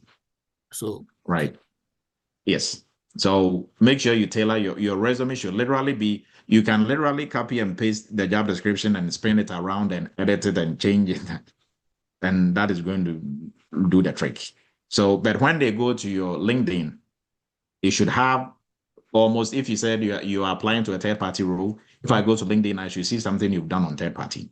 Okay. I shouldn't go on LinkedIn and everything that I see on there is just maybe cloud security engineer or just something that has nothing to do with, or although they are all in security, but they are whoever is looking at it, they are kind of limited to what they want to see and what they are looking at. So they are not there to make assumptions for you. What you put on there is what they take. Okay. So if they go on your LinkedIn, you've done cloud security, you've done these projects under cloud security, you've done third party, you've done these projects. Now they see you to be somebody who is all rounded. So you can help them even beyond the third party they are employing you to do. So now you become a more valuable asset than somebody who knows third party and their LinkedIn is speaking only to third parties. Okay. Right. So that is how you are going to. It doesn't mean if you put just one thing, then every time you have to go back and change. But you've done enough. So put all of that on LinkedIn. Okay. So the CV should just focus on the job role. Yes. Okay. Thank you so much. Yeah. So for example, let me just give this example to everybody. So maybe you used to be a pilot and you got bored and you're like, I want to go to law school. You became a lawyer. Okay. Okay, that is okay. I've had enough fun. I want to be a nurse now. You went to nurse school. You became a nurse. Right. Now you're like, okay, I think I love fixing cars. I'll be a mechanic. Now, when you are making a resume for a mechanic job, are you going to put your pilot experience, your nurse experience? Are you going to put all that on there? Yes, you can put all that on there. You've done a lot, which is recommendable, but they are not going to use a pilot for a mechanic. That a pilot skills in the mechanic shop is not going to help them, right? So, although you have to do more to be a pilot, probably than to be a mechanic, but it still doesn't matter. What matters is if you want to get a mechanic job, you have to play. You have to just focus on the mechanic, what you've done as a mechanic. Not say, oh, I used to be a mechanic. I even used to be a senator. I used to be this. So what? They don't care, right? It's good. Used to be an astronaut. Yes, but we're just looking for a cook, not an astronaut who cannot cook, right? So this is just to show you that your resume should speak directly to the job description and the job title, right? Yes. So, but some people think they can put anything that makes them feel good, and the employer should take it. That is just disaster. That is just recipe for disaster. That is not gonna, and mostly somebody is not even gonna look at your resume. It's just the ATS system, right? All right. So let's push through this. Thank you. You're welcome. Now, when it comes to the applicant's perspective, why you are not getting a job, first is your mindset. 2 weeks of storytelling, 3 unstructured job search and interview prep. And I think Felix hit that right on the nail, right? And then we have narrowing your search to just one job title or a couple of job titles, lack of real world hands-on experience, no portfolio or weak online presence, LinkedIn, what we just discussed, neglecting your soft skills, lack of knowledge of interviewing, the interview process, and also the types of interviews that you're going to go to, right? Some people have no clue. Now, I ran into a couple of people. We are going to deal with mindset, but let me say this. I ran into a couple of people. I finished a degree in cybersecurity. I have a master's. I have these certifications. I'm looking for a job, but I can't get an interview. I need help. My first question is, what roles are you looking for? Or what can you do? The honest answer is, I can do everything. Well, can you do everything? So I can do anything, any role. Like, are you sure you can do any role? Right. Okay, so name 3 job titles that you are looking for, when you're applying. Well, or what job title are you targeting? Well, security analysts, they don't even know what they want and what they are looking for. They think once they've done some training, some of these trainings are funny. They will touch on a little bit on this, a little bit on that, a little bit of ethical hacking, a little bit. And when you talk to those people, they also tell you, I've done everything. I've done ethical hacking. I've done this. I'm like, have you?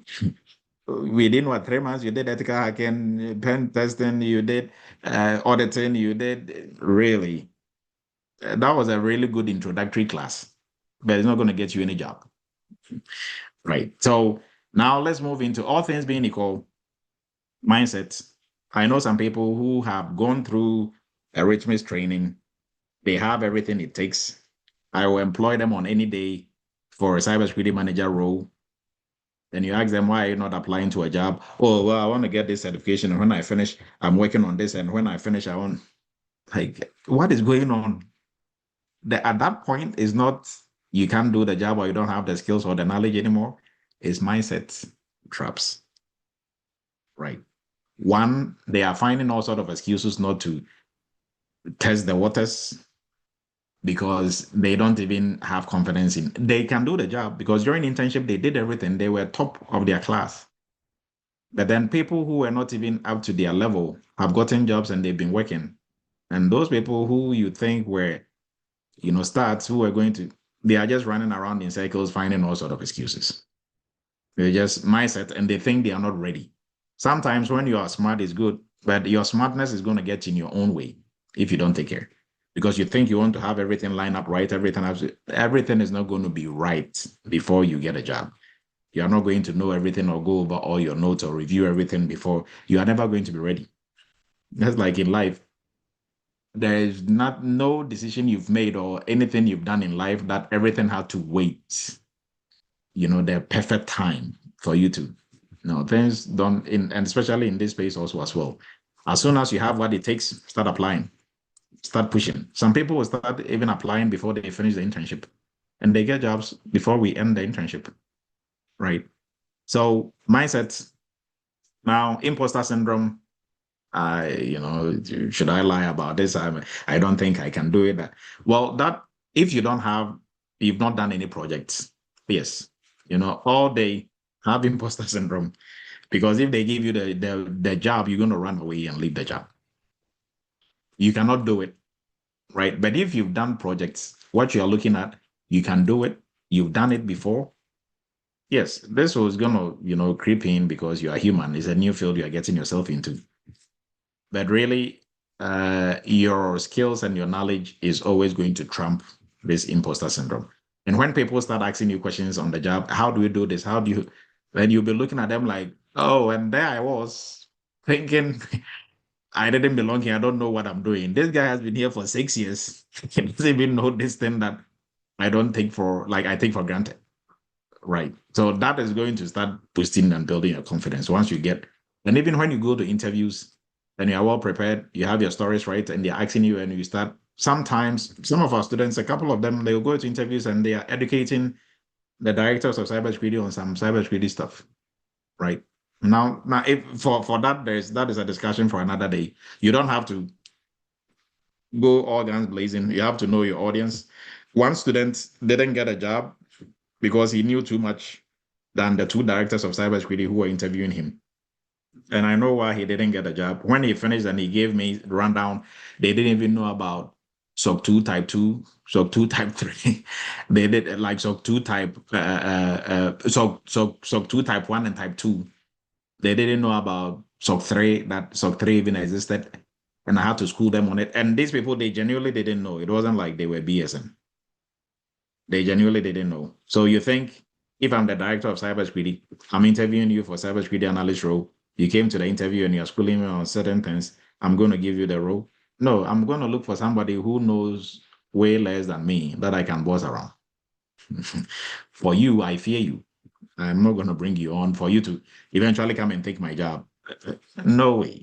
Right. So if you have to know your audience and tailor it to your audience. That doesn't also mean if you should just, dumb it down too much. If you know your stuff, you should, but at least you shouldn't go off and sound like you are, showing off too much, right? So, but that is a different conversation for a different day. Self-doubt, all this is going to come from, it is going to be there, whether you are prepared or not.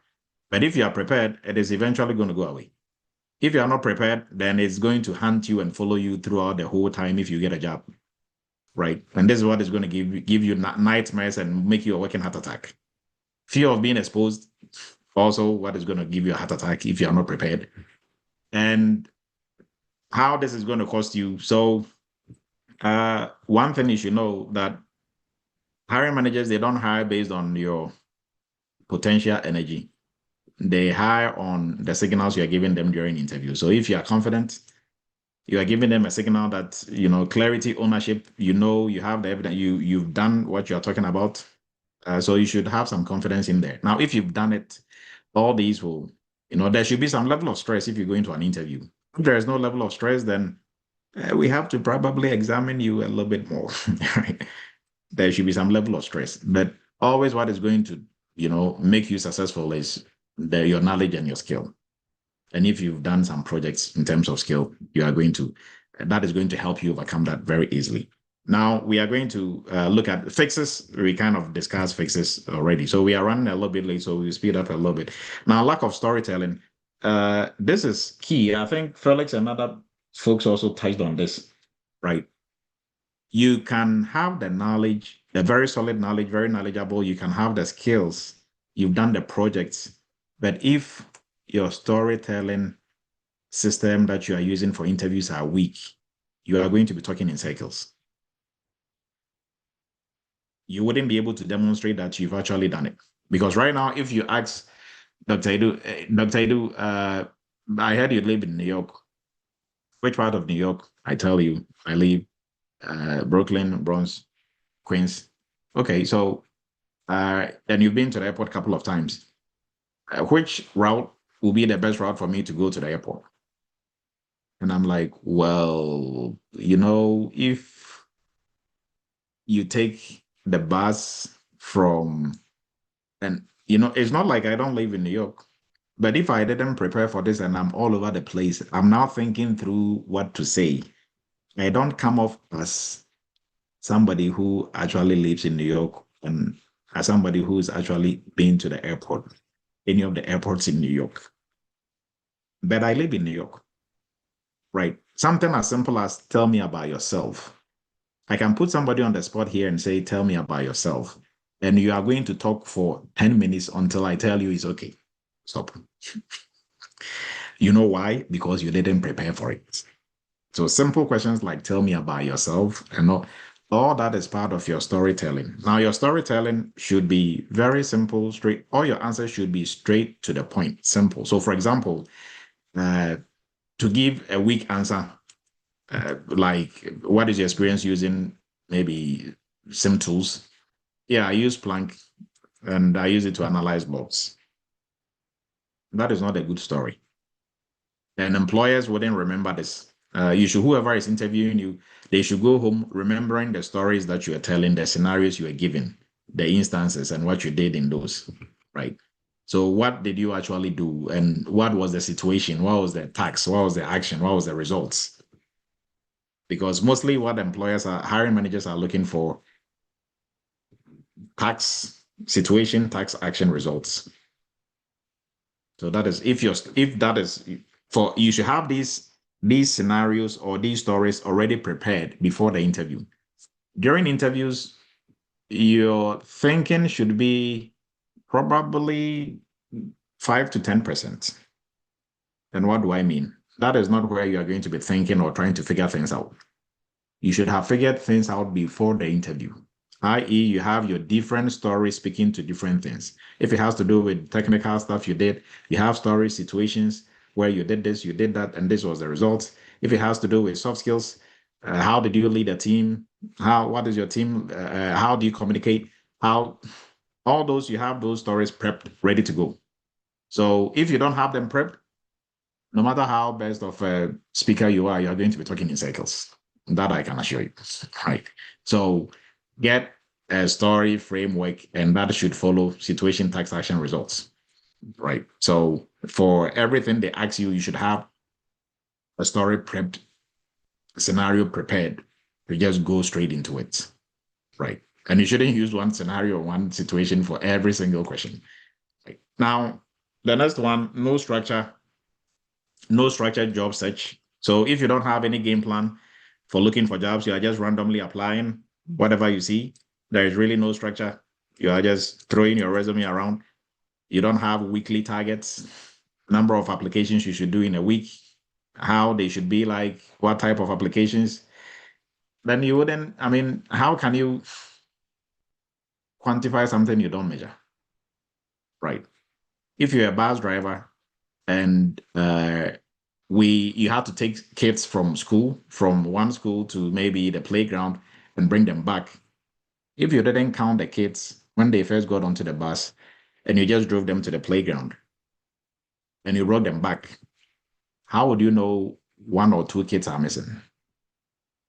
Same thing here.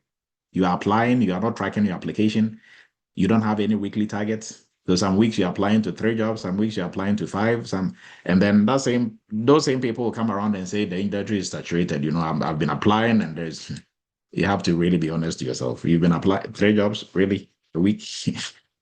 But if you have a target, I have to apply for 20 jobs a week, 20 jobs a day, then if you are falling behind your target, you will know. If you are getting maybe 3 interviews out of the 20 in the week, okay, so if I increase it to 40, then maybe the interviews are going to move to 6. Now I'm increasing my likelihood of getting employed. Everybody understands that. So if there is no structure, then don't even worry about it, right? So now structure will give you some momentum, and momentum will eventually get you there.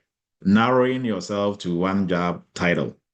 You hear people who want to get into cybersecurity and you ask them, so what do you want to do, or what can you do? Well, I'm looking for a SOC analyst role. Why SOC analyst?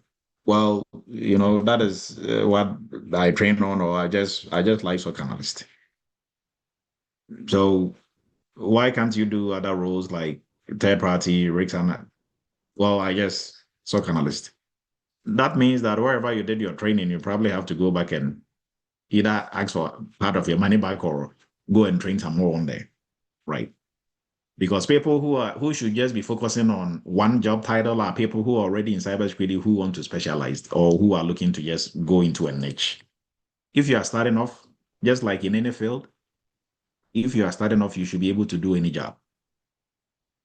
Now you pick a side. In cybersecurity, there are two main sides: defensive, offensive. If you are on the defensive side, you should be able to do almost everything in the defensive if you are starting off. Because if you're starting off, you need a good foundation, and then you should work on different projects, right?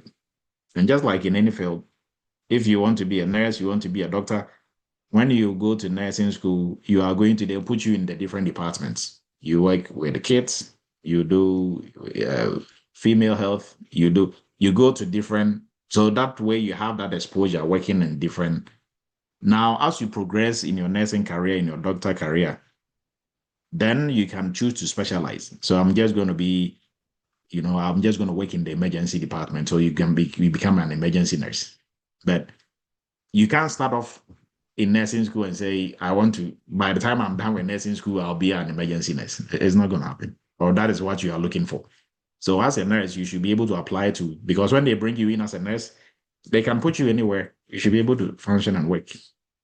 Right? Same thing applies here. So if you are starting off in cybersecurity and anybody is telling you to narrow yourself to just this role or this job title, then you're also limited to what job that you can get, because you should be open and you should be able to do more, right? So that also goes to your foundation and what projects and what hands-on that you've done, right? Now we move into so this still goes into that the fix for this. I think we spoke about that. No real world hands-on projects. So if you've never worked on any hands-on any projects, not just using tools, you can use Nexus and Qualys and still not know how to do real projects, right?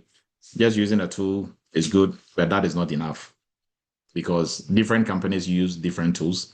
So if you go to this company and they are not using the tool you know how to use, how are you going to do your third-party risk assessments?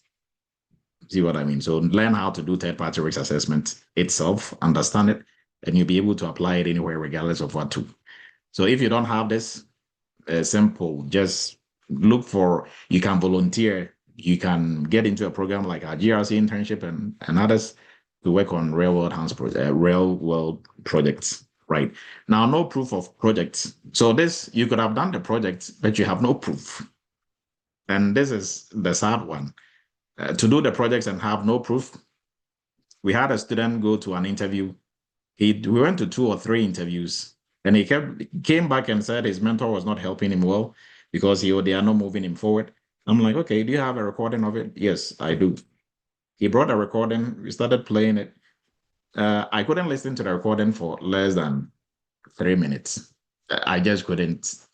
It was too, like I was there the whole time, like,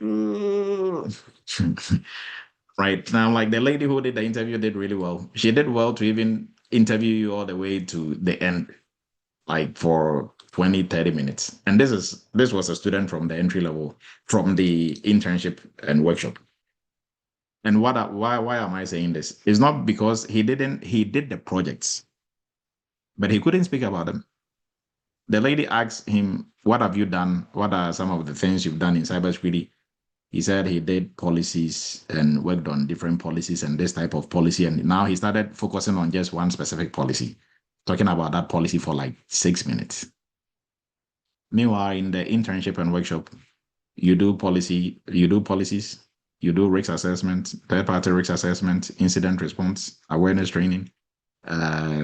Maybe some people you do baselining, so you did all these projects. Now, you could see it was very obvious he couldn't remember the projects he did because he didn't have a structure. He didn't rehearse his lines. He just went into the interview thinking he can talk, and is that, he's somebody who can talk, so he think he can talk his way through stuff. Now he was pulling a blank on there, so he just had to hang on to one policy, talk about that policy for like 7 minutes. And the lady was like, "Yeah, I bet you did a lot." And then lady asked, "What else did you do?" "Oh, I did a lot. I did a lot." The lady is like, "Yeah, I bet you did a lot. I bet you did it." So what? Now, what did you want the lady to say? Is she going to move you forward? And you are complaining that they are not moving you forward. The things you did, you cannot even talk about it yourself. It doesn't mean you didn't do it. You did it, but there's no proof. So the proof starts with your story. And if you are just talking vaguely about stuff and you don't really have any concrete, things to talk about, then it doesn't really show you did it. Now, proof, you can put it on LinkedIn, GitHub, all those are areas of proof, but the main proof is from you first, what you are going to deliver, right? Then LinkedIn presence, I think we've discussed this already. So we are kind of going to skip from, LinkedIn. So make sure your LinkedIn is on point. All the projects you do, you put on LinkedIn, and don't neglect your soft skills. Cybersecurity depends heavily on communication, most especially on the blue side, GRC, and beyond GRC, on the blue side that people think is very non-technical. Yes, it's non-technical, but there's a lot of soft skills needed. And you should be able to demonstrate and show on your resume, also during your delivery. Your stories should integrate soft skills into it, right? For them to see, because for soft skills, the tricky part about it is mostly they are not going to ask you, do you have good communication skills? Or they're not going to ask you, do you have good leadership skills? It's going to be in the stories that you are telling them. So they are inferring and making inferences from the stories you are telling them, right? So mostly my advice to everybody is when you answer one interview question, the person interviewing you should skip 3 or 4 questions down the line. If you have good stories, the story should touch on. So, oh no, you answered that already. You answered. So before they want to ask you, you've answered it in the scenarios and the stories that you are given, right? And that is how the interview is going well. You are going to get a job. Not understanding the interview types and the processes that goes into this. So if you are looking for a cybersecurity job and you don't know the number of interviews you are going to go to and the types of interviews, well, you are going to know when you start going through the process. But do you have to know when you start going through the process? No. You have to know before. That way you are well prepared. So that is why we do sessions like this, to help educate everyone on this. So commonly you go through screening with a recruiter or some type of hiring manager who is going to call you first, do some clarification, make sure you're a good fit, you have the motivation, and then you talk to hiring manager, from recruiter to hiring manager. So hiring manager is looking at your thinking processes, how you do stuff, ownership, communication. Then you go into the technical screening. So technical screening is your technical, they are looking at your technical cybersecurity skills and knowledge. So purely cybersecurity skills and knowledge. How do you conduct risk assessment? How would you review policies? If you don't have any policy, how do you create new ones for us? How would you, so all this is practical. How would you do this? How did you do this?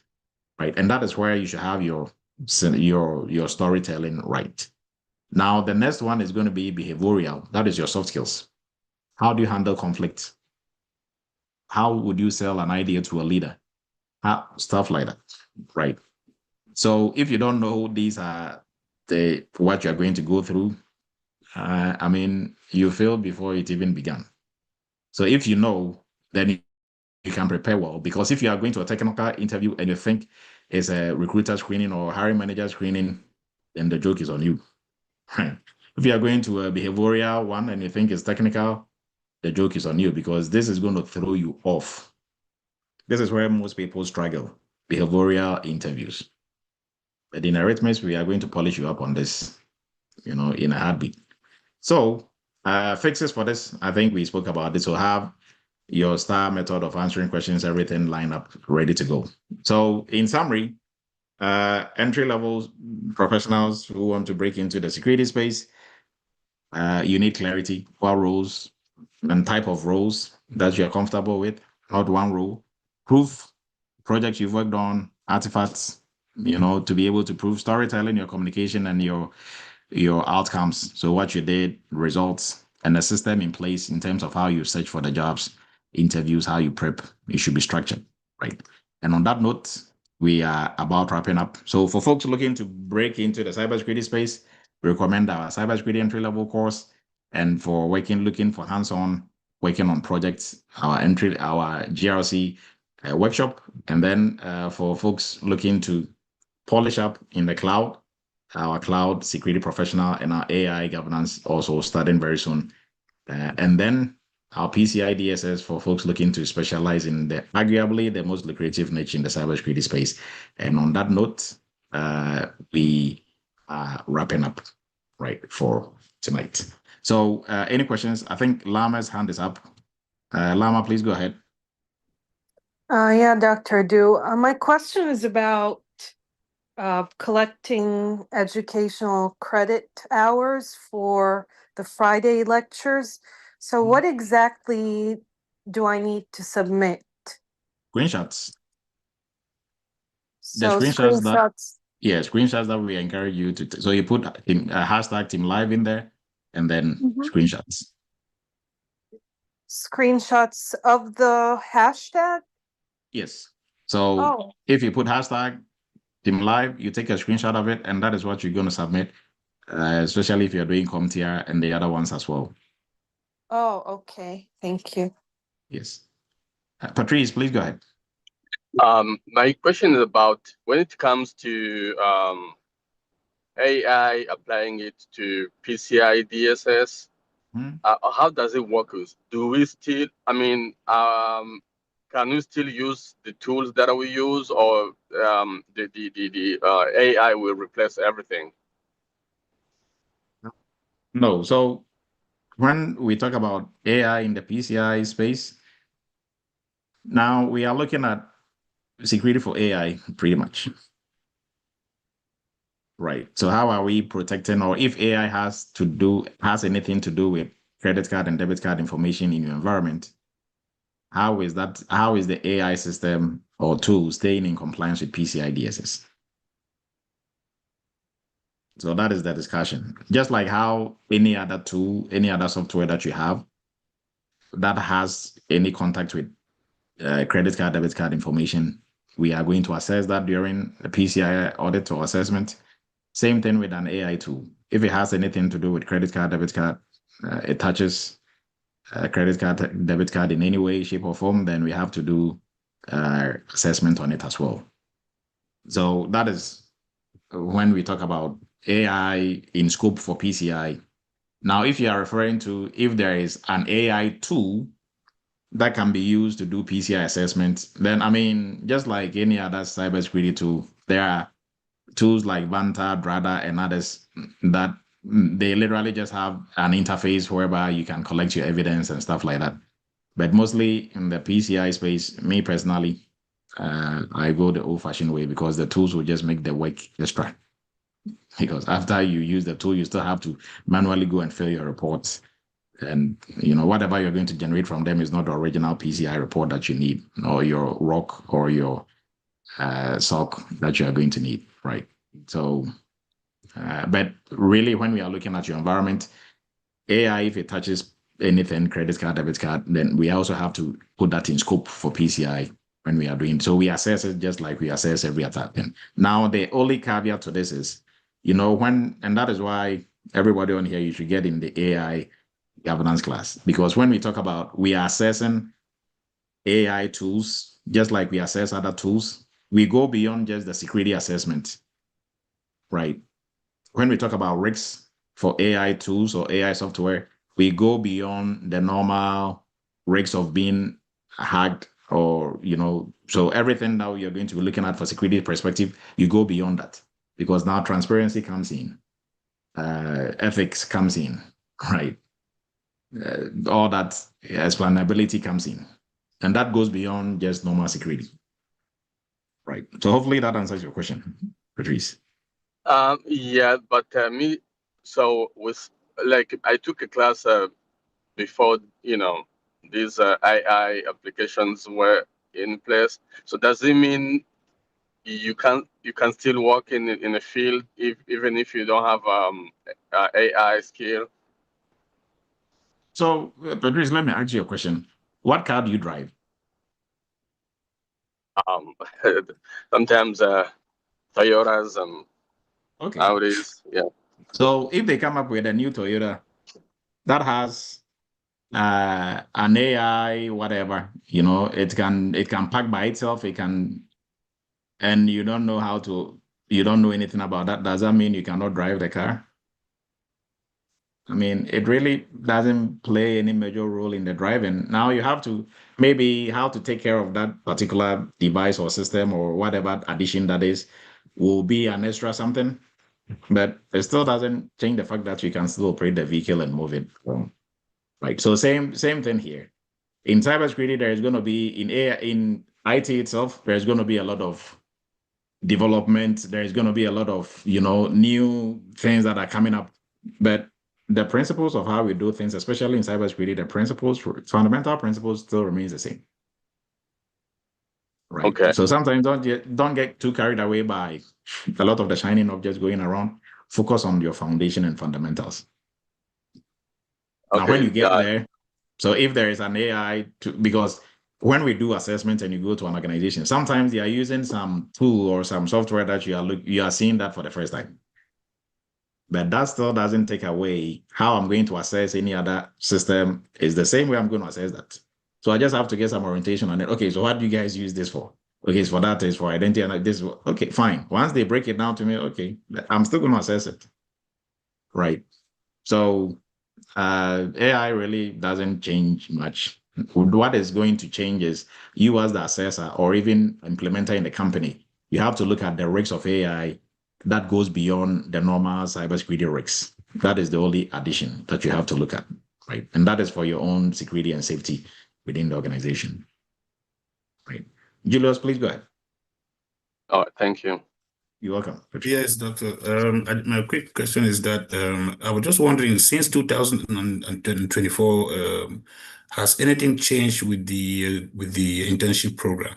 And if so, how does someone like me? Because our co-op was in 2024, so I was just wondering. I believe that something must have changed. So, or you have added some other stuff. So I was just wondering what would that be? We probably have to look at. So let's say probably 60% of what you did is still there. But the 40, we probably have to look at your cohort and the projects that you worked on. And what Yeah, I don't still have access to it. That's why I'm asking. No, you should. We didn't take your access, so probably just look at your login credentials. You should still have access to it. Okay, and then I will check then if I don't have it. So probably sometimes you have 2 or 3 emails. You use this to sign up, and then later down the line you are trying to log in with something else, and even if you log in, you won't see anything because it is not on that account, right? Okay, I was checking it on Classroom on my phone. Yes, so you should still see that it didn't go anywhere. From 2020, all the Google Classrooms are still there. Okay. So any updates must have been still there. Any updates? Everything is still there. Everything is still there. Yes. Okay, thank you. Yes. Alan, please go ahead. Yes, Dr. Adu. So I completed, the PCI DSS course back at the end of 2023.